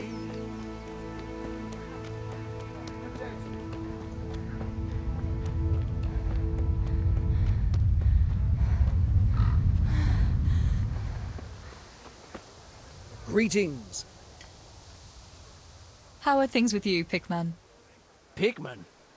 I thought only the fellas at the mine called me that. Oh, sorry. Samuel sometimes mentions you, and I suppose I got used to it. Does it bother you? Ah, what's the difference?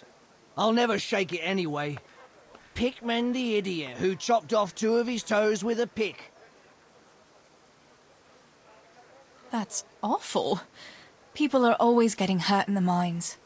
How did it happen exactly? Just not paying attention, I suppose.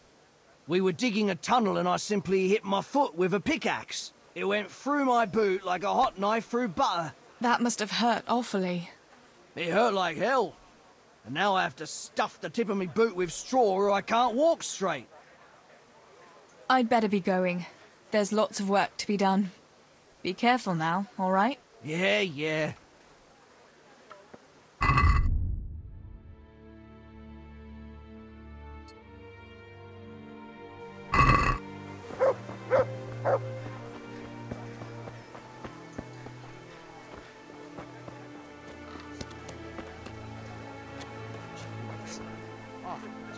Good God.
Good day.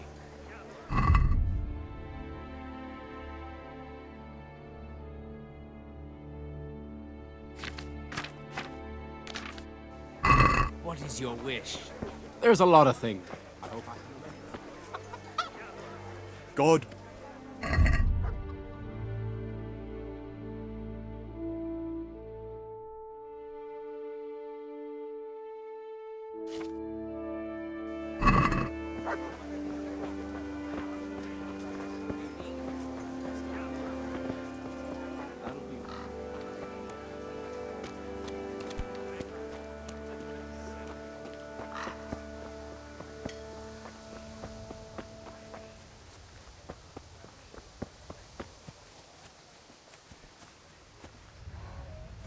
God be with you, Teresa.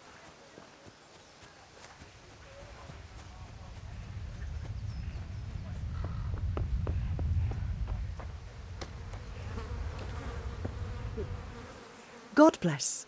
What's new in the village? There's to be a dance this evening. Again. Can we not find some other way to enjoy ourselves for a change? Harvest festival, Pentecost festival, dances, church, and dances again. What else would we do for fun? I heard they have combat tournaments in Rattay sometimes. The men put on shining armour and folk can watch them battering each other. That must be lovely to watch. Why can't we have something like that once in a while? After all, Sir Radzig is the royal hetman. But for a tournament, you need knights. We don't have enough here in Skalitz. Ah, but Sir Hanish's tourney in Rattay is even for commoners. Even our fellas could enroll there. Oh my god, don't say that too loud. I can just imagine how my brothers would be tripping over each other to enroll. They wouldn't be the only ones, would they? How about that Henry? He's always waving that wooden sword around like you'd think he was getting ready to go on crusade. But there's an interesting thought now. Which of our fellas do you think would win?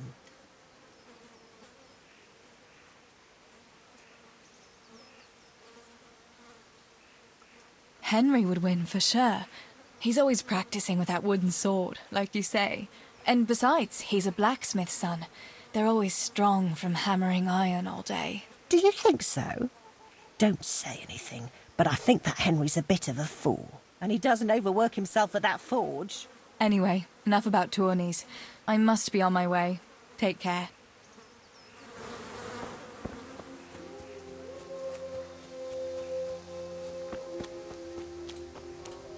To me.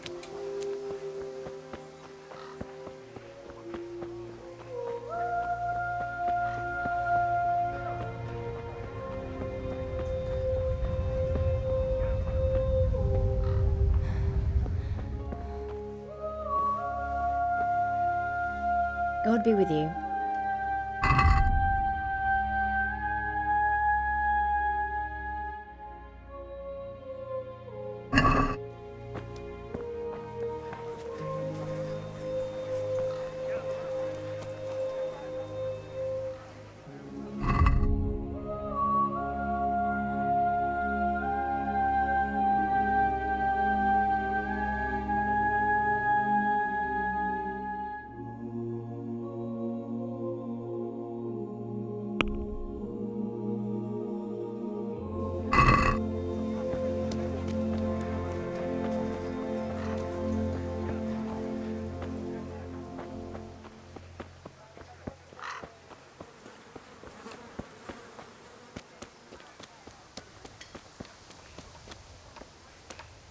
Jesus Christ be praised.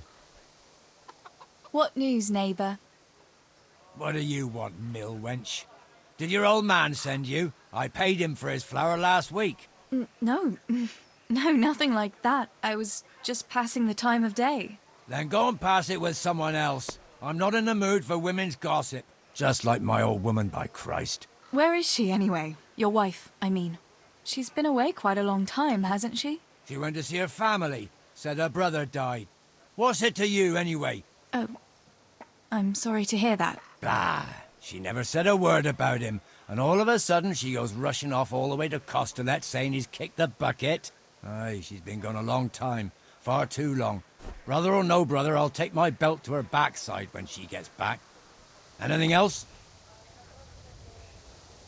Has it crossed your mind that maybe she's not coming back? You're saying she's left me? What the fuck do you know about it? Clear off back to your mill. I've no time for your tales. I'd say that answers my question. Good day to you.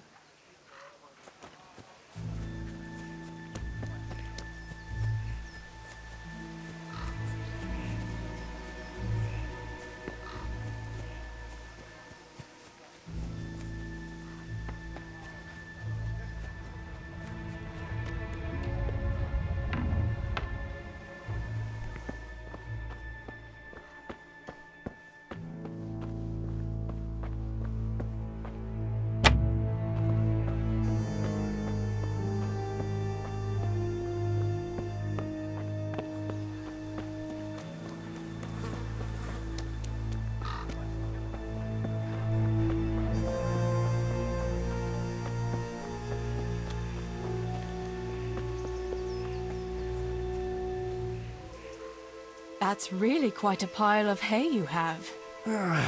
You're telling me there's no end to the stuff.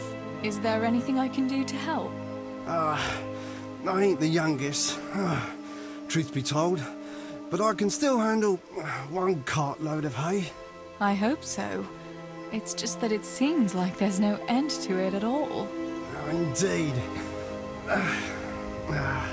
I'd rather see it all burn to ashes than keep breaking my back here for all eternity.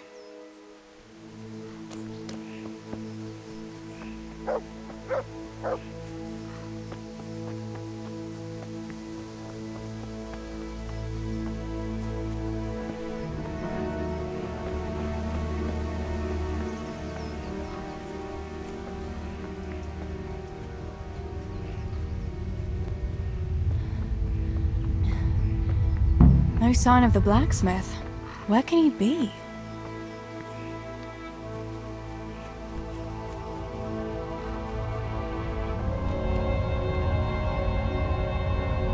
God be with you. What can I do for you? Father sent me to pick up nails, but there's no one at the forge. Aye, sorry, lass. Martin had to go to the castle to talk to Sir Radzig. He's to forge a sword for his lordship. Oh, I see. And has he made the nails for Pa? I'm afraid he hasn't had time on account of that sword. But if you come tomorrow, he'll surely have them for you. I'll remind him this evening. All right. I'll stop by tomorrow. Do that, dear. Oh, and by the way, the girls were looking for you. I talked to Bianca. Was someone else looking for me? Aye, Johanka too. She ought to be home now, if you want to stop by and see her before you go home. What was it about? They didn't say, but it seemed important. Which probably means boys, I suppose, eh? There's no harm in that, is there, good wife? You were young yourself once and went dancing with boys. Oh, so I'm an old woman now, am I? No, I didn't mean it like that. I'm only teasing you, girl. Dancing is just what you young ones should be doing. Make the most of it while you can. Before you know it, your pa will find you a husband, and you'll have a pack of children to take care of. Let's hope it's not too soon. Thanks for letting me know. I'll stop by tomorrow for those nails then. Not at all. Oh, and another thing, Teresa. Have you seen Henry around anywhere? If he helped his father out more at the forge, there'd be no shortage of nails.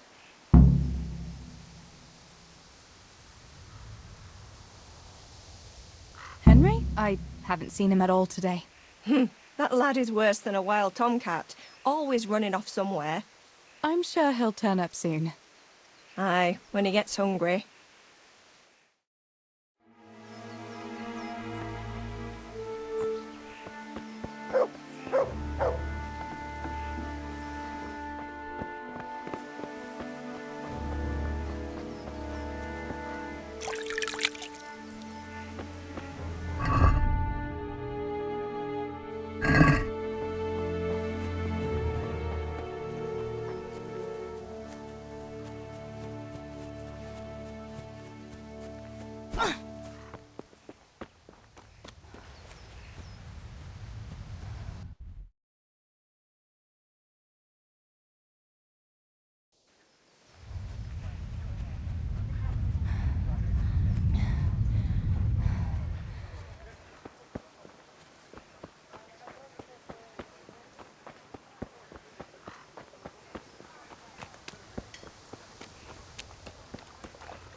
How are you, Teresa?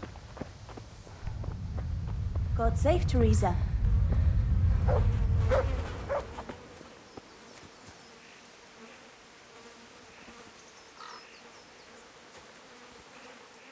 Look what you'll...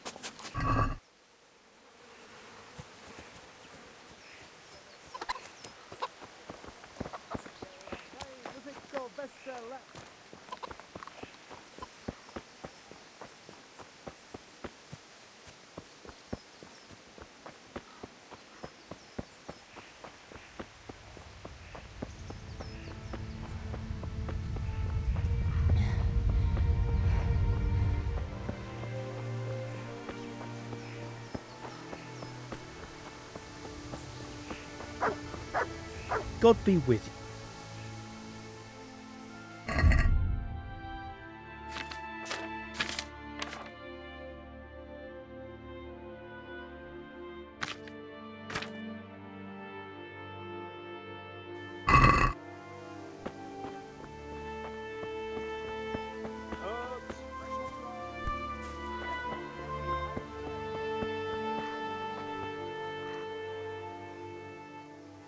Johanka, what's up? I was asking around for you. There's something we have to talk about. Are you going to the dance this evening? I'd like to go and have a look, if I have time for it. Why? Do you want to borrow my dress? No, nothing like that. I've got a dress, but I don't want to end up dancing on my own, if you know what I mean. You want me to find you a dancing partner? No, not quite. I've already picked one. Let me guess. Matthias? Aye. Who else? So, what's the problem? Just go and tell him. You've had your eye on him since the Harvest Festival. Surely you must have noticed by now. He hasn't. I'm at a loss what to do.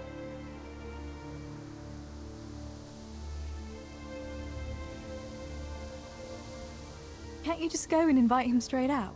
You must be joking. What if he doesn't like me? What if he's more interested in... No, not a chance. What is it you see in Matthias? What about Matthew or Fritz? You'd have it a lot easier with those two. All it takes is a twirl of your skirts, and they'll be fighting over who dances with you. Fritz? Are you serious? He's an idler and a half-wit, and he stinks. And Matthew isn't much better. For all his smart talk, he's as slimy as a toad. But Matthias is handsome and kind. He's sweet and honest and handsome. I get the feeling you think he's handsome. Well, he is. So you'd like Matthias to take you to the dance, but you don't want to tell him? That's right. How in heaven's name do you want to do it then? Easy. You're going to steal his lucky dice. What? How is that supposed to help, for Christ's sake? If you can get your hands on it without him noticing, he'll be looking everywhere for it. He'll be wandering around saying to himself, "Where did I put that damned dice?" And then I'll turn up. God be with you, Matthias. You didn't by any chance lose your dice? And he'll say, "Aye, Johanka, I did. Where on earth did you find it?" "Oh, I found it near the tavern. You know there's going to be a dance there this evening." And then he'll finally get the message. "Oh, the dance? Yes. Johanka, wouldn't you like to go with me?" "Of course. I'd love to go with you, Matthias. Thank you for asking." Then he'll take me by the hand, and he'll look... Never mind that. Well, that's how it's going to help. More or less. You painted a very pretty picture, no doubt. But do you think it'll really work? I'm absolutely sure it will. Why don't you just steal the dice yourself? And if he caught me doing it? You think he'd go dancing with me then? Except maybe to the bailiff. But you... Well, you're a miller's daughter and... Well, you know what they say. Right. We're all a pack of thieves. I might have known. All right, then. I'll help you. Thank you, Tess. Bring the dice to me as soon as you have it. Hang on, though. How am I supposed to find it? He was saying at the tavern yesterday that he keeps it in his trunk when he's not going to play. Go and see Fritz first. I heard he's always got some lockpicks, whatever he wants them for. Anyway, no doubt he can show you how to use one. Me? Pick locks? Johanka, aren't you going a bit too far? Well, then maybe you can get hold of his key somehow. But whatever you do, don't get caught. And not a word to Matthias, for the love of God.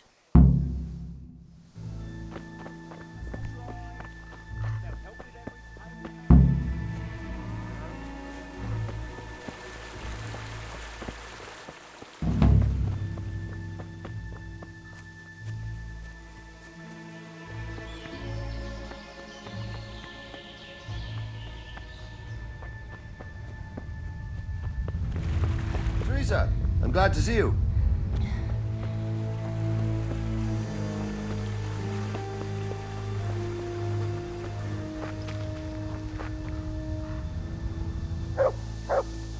Good day. How are things, Matthew? Teresa, it's unusual to see you here. Come to see the eighth wonder of the world, have you? What would that be now? Fritz, working. Well, that's a sight you don't see every day. I'd say that's the pot calling the kettle black. You don't look too busy yourself. Why overdo it? Jesus was a carpenter too, but how many beams do you think he made, eh? Matthew, that's blasphemy. No, it's only a harmless joke. You don't have to look at me like the parish priest did at Kunesh, when he spewed over his pew. Ugh, don't even remind me. Well, I'd better be going. Work to do, you know. Don't overdo it now.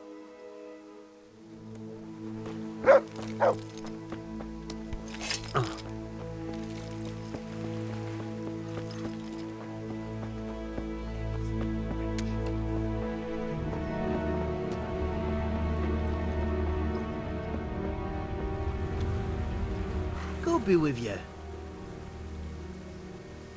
What's new, Fritz? I don't know. Oh, actually, I do know. There's going to be a dance this evening. Are you going? Maybe. I've got a lot to do still. They say it's going to carry on tomorrow too. And they'll be roasting a pig. Can't miss that. So I heard. I wonder how come Sir Radzig allowed it. No, it wasn't his lordship's idea. It was Master Faithfar's. Master Tobias? Why would he do that? I don't know. Maybe he just wants to show off his wealth. I'd have roast pig and dancing every evening if I had his coin. Listen, Fritz, I hear you know something about opening locks without a key. Sure. All you have to do is charge at the door, shoulder first. I don't want to break down a door. I want to pick a lock. Ah, you want a lockpick then? Shh, not so loud. Well, I can give you some. But you know what they say. Not even a pig grunts for free. That's the stupidest thing I ever heard. Who says that? Mostly me. And everyone thinks it's fucking clever, so bugger off.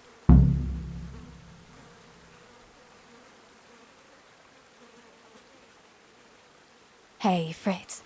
How about giving me a couple of lockpicks for free, eh? After all, we've known each other since we were little. All right, but just this time. If you break them, don't expect to get more for free. Just two? You said a couple, didn't you?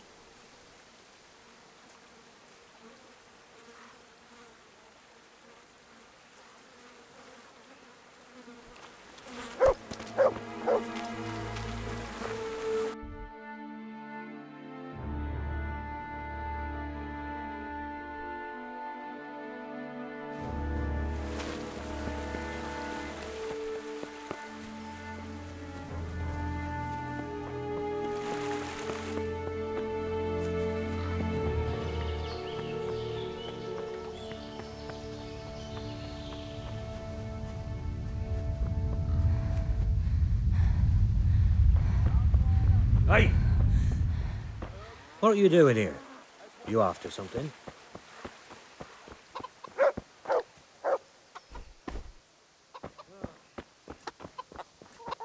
God be with you, Teresa. Good God, you look terrible. Tell me, Matthias, what do you think of your hunker? Johanka? Yeah, she's a nice girl. She helped the lads and me out of a few scrapes.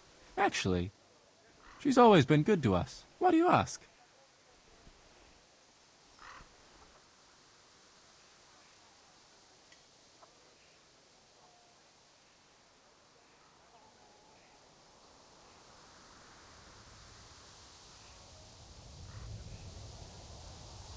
Your hunker's a very nice girl, all right. Haven't you noticed maybe she's nice to you more than the others? Me? How do you mean? She's shy. You know how it is. You mean she likes me? Supposing you were to ask her to the dance this evening. Really? You think she'd go with me? Well, I suppose I could, but... Wait, though. Maybe I should have a bit of a wash first. What do you think? Don't beat around the bush. Just go and ask her. There's nothing to it. Oh, all right. I'll try it.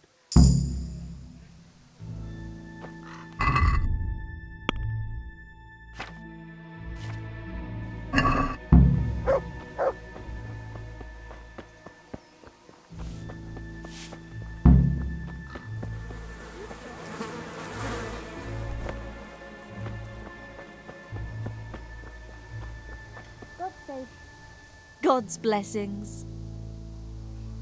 About Matthias. Yes? Tell me everything. I had a chat with Matthias and told him everything. What? Oh my god! You traitor! But he said he'd be happy to dance with you. I can't believe you'd... Wait, what did you say? I said he'd be very happy to dance with you. Just like that? What more do you want, an offer of marriage? He'll come to you and invite you. That's all. He's coming here! Oh my god, I have to get ready. Thanks, Tess. Thank you.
The hour of my death.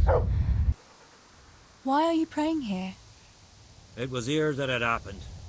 Me and my son Bozek. We were carting tree trunks from the woods, but the wagon fell into a pothole. I told Bozek to put branches under the wheels so the oxen could haul it out. Once he had it done, I cracked the whip. The beasts pulled, and then there was a terrible crashing sound. I had the timber tied down as always, but the rope must have broken under the strain, and as the wagon jerked forward, the tree trunks began to roll out of the wagon, and Bozek was beneath them. Mother of God. When we buried him, I agreed with the bailiff to erect a cross here. I made it myself, and now I come here to pray in Bozek's memory. When did it happen? 2 years ago. I've been coming here ever since. Do you have any other family? A wife and 2 children. My daughter doesn't live with us. She's married to the tailor in Rattay. My son helps me with my trade. I'm very sorry. Next time I'm in church, I'll pray for Boshek too. That's kind of you. Thank you. I'll leave you in peace. God be with you.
Greetings, Tess.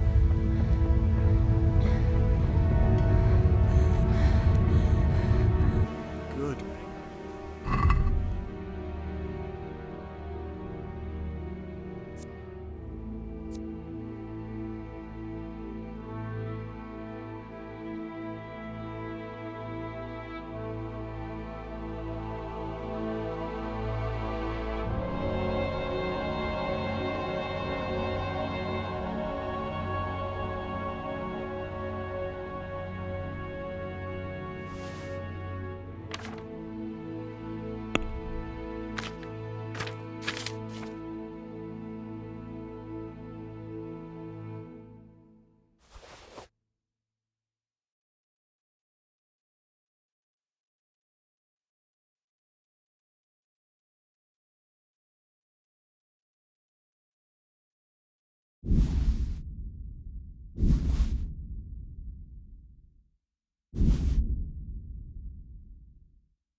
Can we do something about the price?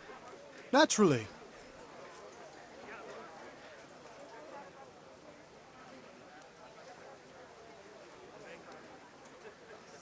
Aye, that would do it.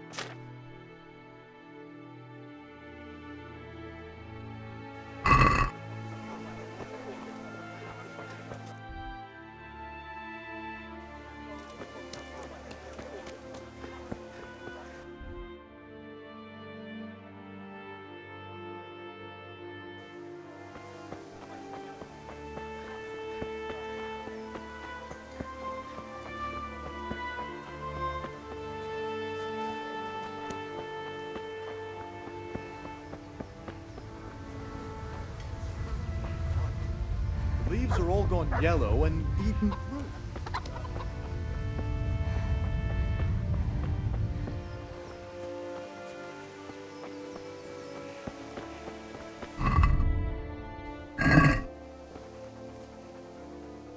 Look what I've got. You'll love.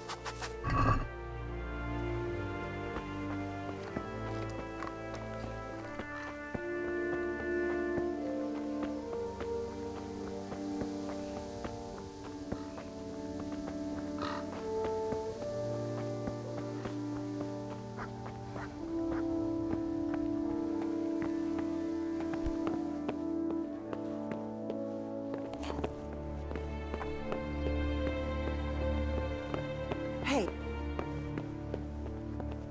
Mother of God. What's going on? Good day, Teresa.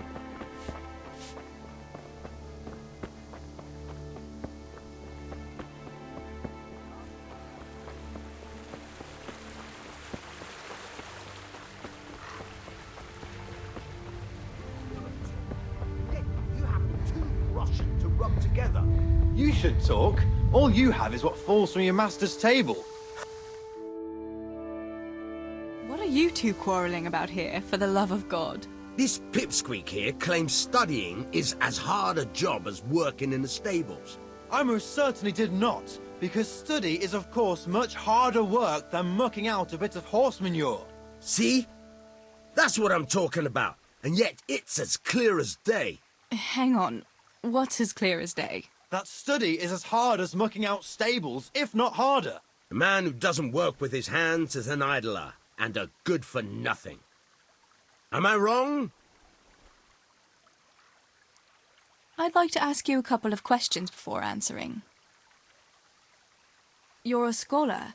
What are you doing in Skalitz? I'm on my way to Sasau with letters. This ingrate here is stabling my horse overnight before I continue my journey. What does your work involve, student? I'm no student, but a baccalaureus, having completed the trivium of the Faculty of Liberal Arts in the University of Prague. Grammar, rhetoric, and dialectics are my work, while this yokel wouldn't be capable even of learning Latin. Father arranged that I will serve as a teacher in Kuttenberg for 2 years before returning to the university to attend the quadrivium. To teach and be taught, that is real work. You serve Sir Radzig at the castle, don't you, Master Groom?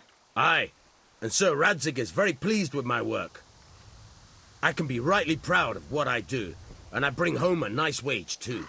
The children are fed, and the wife can buy herself a nice scarf from time to time. I'm satisfied with my lot. How many people can say that?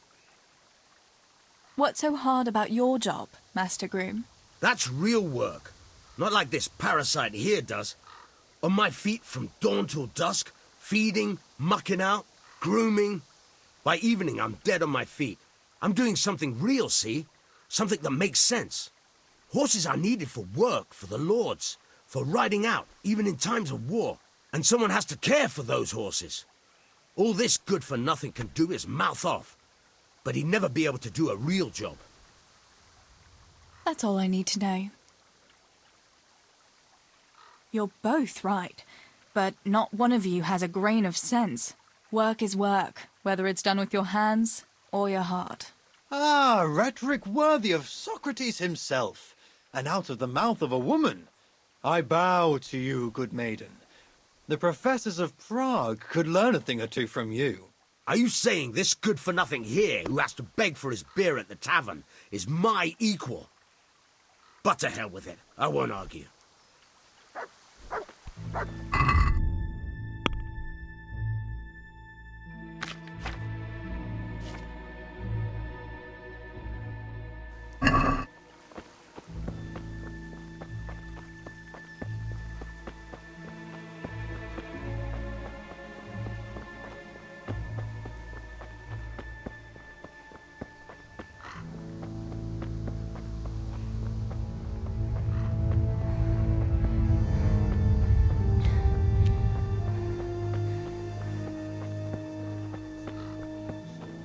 Stealing the king's silver is a capital crime. You get them higher for that. Why do you keep going on about it? What's it got to do with me? I keep telling you, I don't know nothing about any silver. I'm a miller. Flour is what I know about. If someone's stealing silver from the mines, why don't you talk to the mint master about it? We did. He was the one that brought it up. It's our job to ask everyone who lives nearby if they saw anything suspicious. Then good luck with that. Because in case you haven't noticed, everyone around here lives near the mines. Aye, but closer than others. And then there's also the fact that... how to put it? We're asking you because, well, you're a miller, right? Oh, I see. Since I'm a miller, I must be a crook. Is that it? No, but you know what they say. Aye. They say you lot can hardly find your own asses. Never mind a thief. You're keeping me from my work, young fellas. So if we're done here, farewell and good luck. All right, Miller. If you should happen to hear anything, let us know.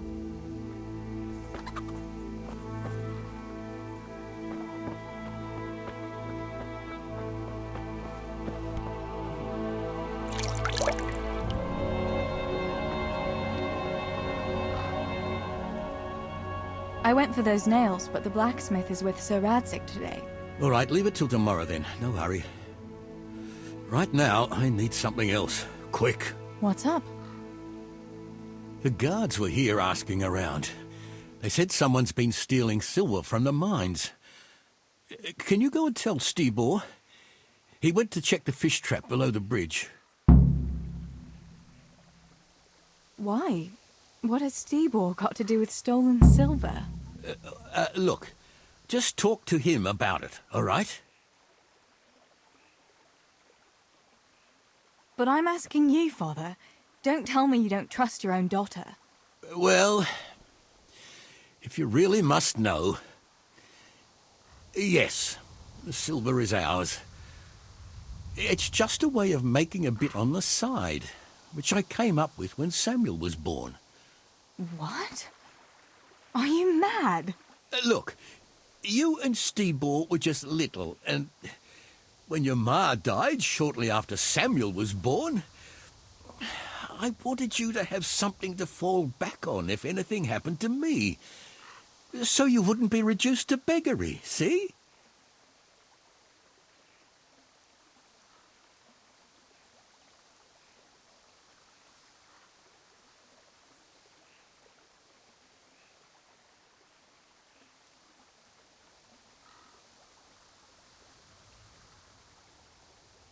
Why didn't you tell me about it?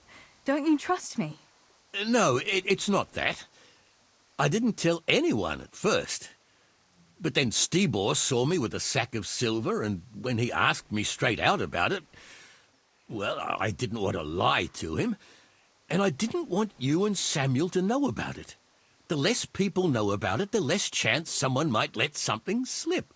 Besides, I didn't want to put you in harm's way. So, the talk about dishonest millers isn't just idle gossip. You and Stebor are stealing silver from the king's mines? Father, they burn people at the stake for that. Oh, it won't come to that. The king won't miss a few sacks of silver, but it will save us from poverty. Surely you can understand that. Samuel works in the mine, Pa. If you get caught, he'll be blamed too. As long as no one knows nothing, we've nothing to worry about. That goes for Samuel too, Teresa. Don't tell him anything. The king's silver? All right, I'll go and tell Stebor. Oh, good lass, thanks. And hurry. The guards might come to the mine any time, and then it'll be too late to do anything.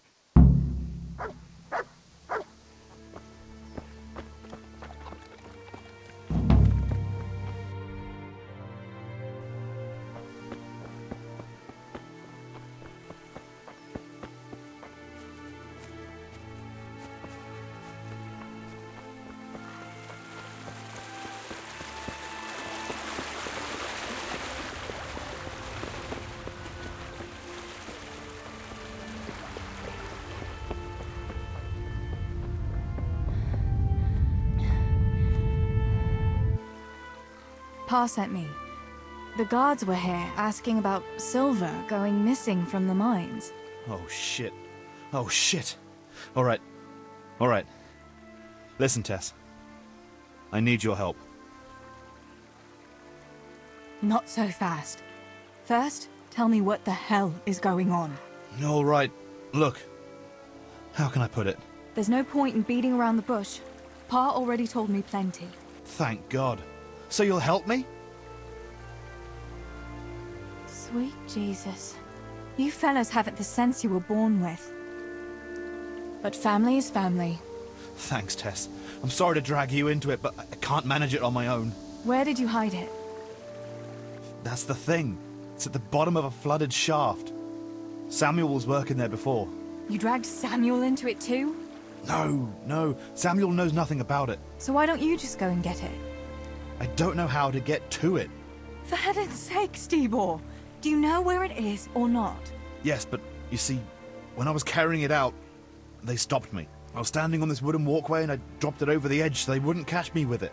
And now I don't know how to get to it. All I know is it made a splash when it fell. And how are we supposed to find it? Go crawling through the whole mine? No, I've got an idea. Samuel knows that area. He'll know how to get to the shaft. Oh no, Stebor, forget it. You're not going to drag Samuel into your dangerous games. Christ, no. What do you take me for? All he has to do is draw a map, and we'll do the rest. Wait. I want to ask you something. How did you get mixed up in this? Not long ago, I saw Pa hauling a sack of silver ore. I kept asking about it, and in the end he had to tell me what was going on. God almighty, the king's silver? If you have to steal, couldn't you take something that wouldn't cost you your lives as well as your souls? Around here? Like what? Cabbages? Why are you doing it? You're not going to mint your own coin, surely? Of course not. We just sell it to someone, but Pa deals with that. I don't know much about it. Why are you helping him? Well, he always gives me some of the money he makes from it. Money won't be much use to either of you on the pyre. Where do you take the silver? Pa takes care of that. Someone comes to pick it up. Who does? Some slimy kind of fella. I don't know what his name is. He serves some lord, but I don't even think Pa knows who that is. That's all I want to know for now. Are you sure it's the same shaft where Samuel was working? Definitely. There's no other flooded shaft in the mine. Remember when everyone was talking about how they hit a spring and had to abandon it? All right, Steebor. I'll go to Samuel and get the map from him. Have you got something I can give him to draw it with? Here. Give him this. And try to get it from him without giving the game away. Otherwise Pa will have a fit if he finds out. I'll do what I can. Where is Sammy now? Where do you think? I saw him heading for the fish pond as usual to avoid work. Once you have it, come and meet me at Wenceslas Corridor on the hill. I'll be waiting there.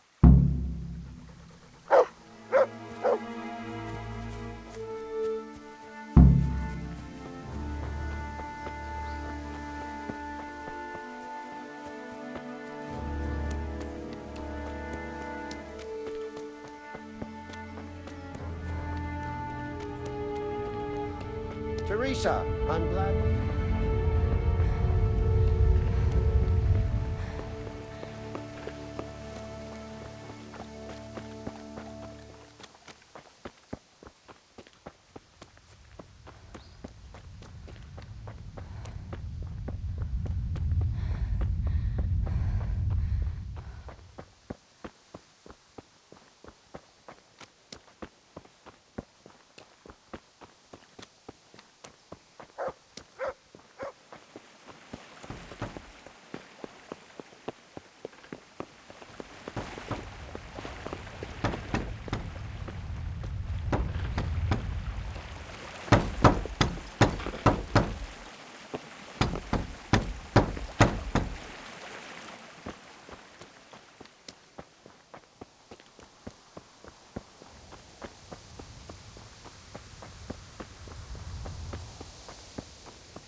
How are you?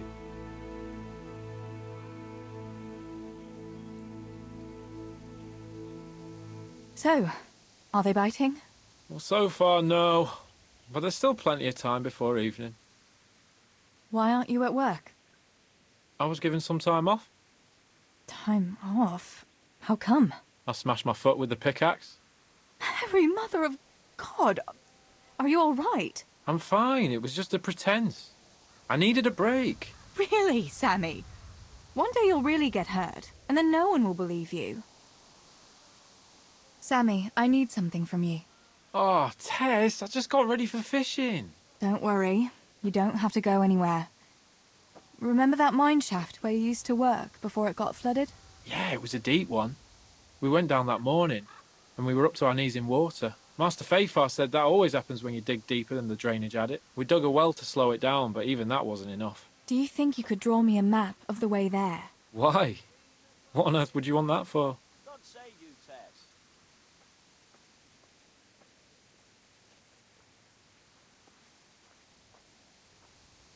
Stibor dropped something there. Drop something? What? Never mind. You really don't want to know.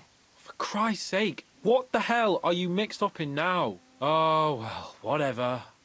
Show me that, I'll draw you a map. Thanks. That will help me a lot.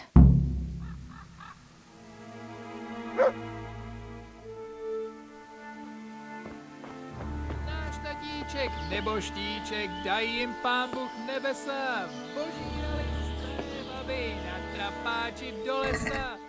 Od neděle do neděle hraj mu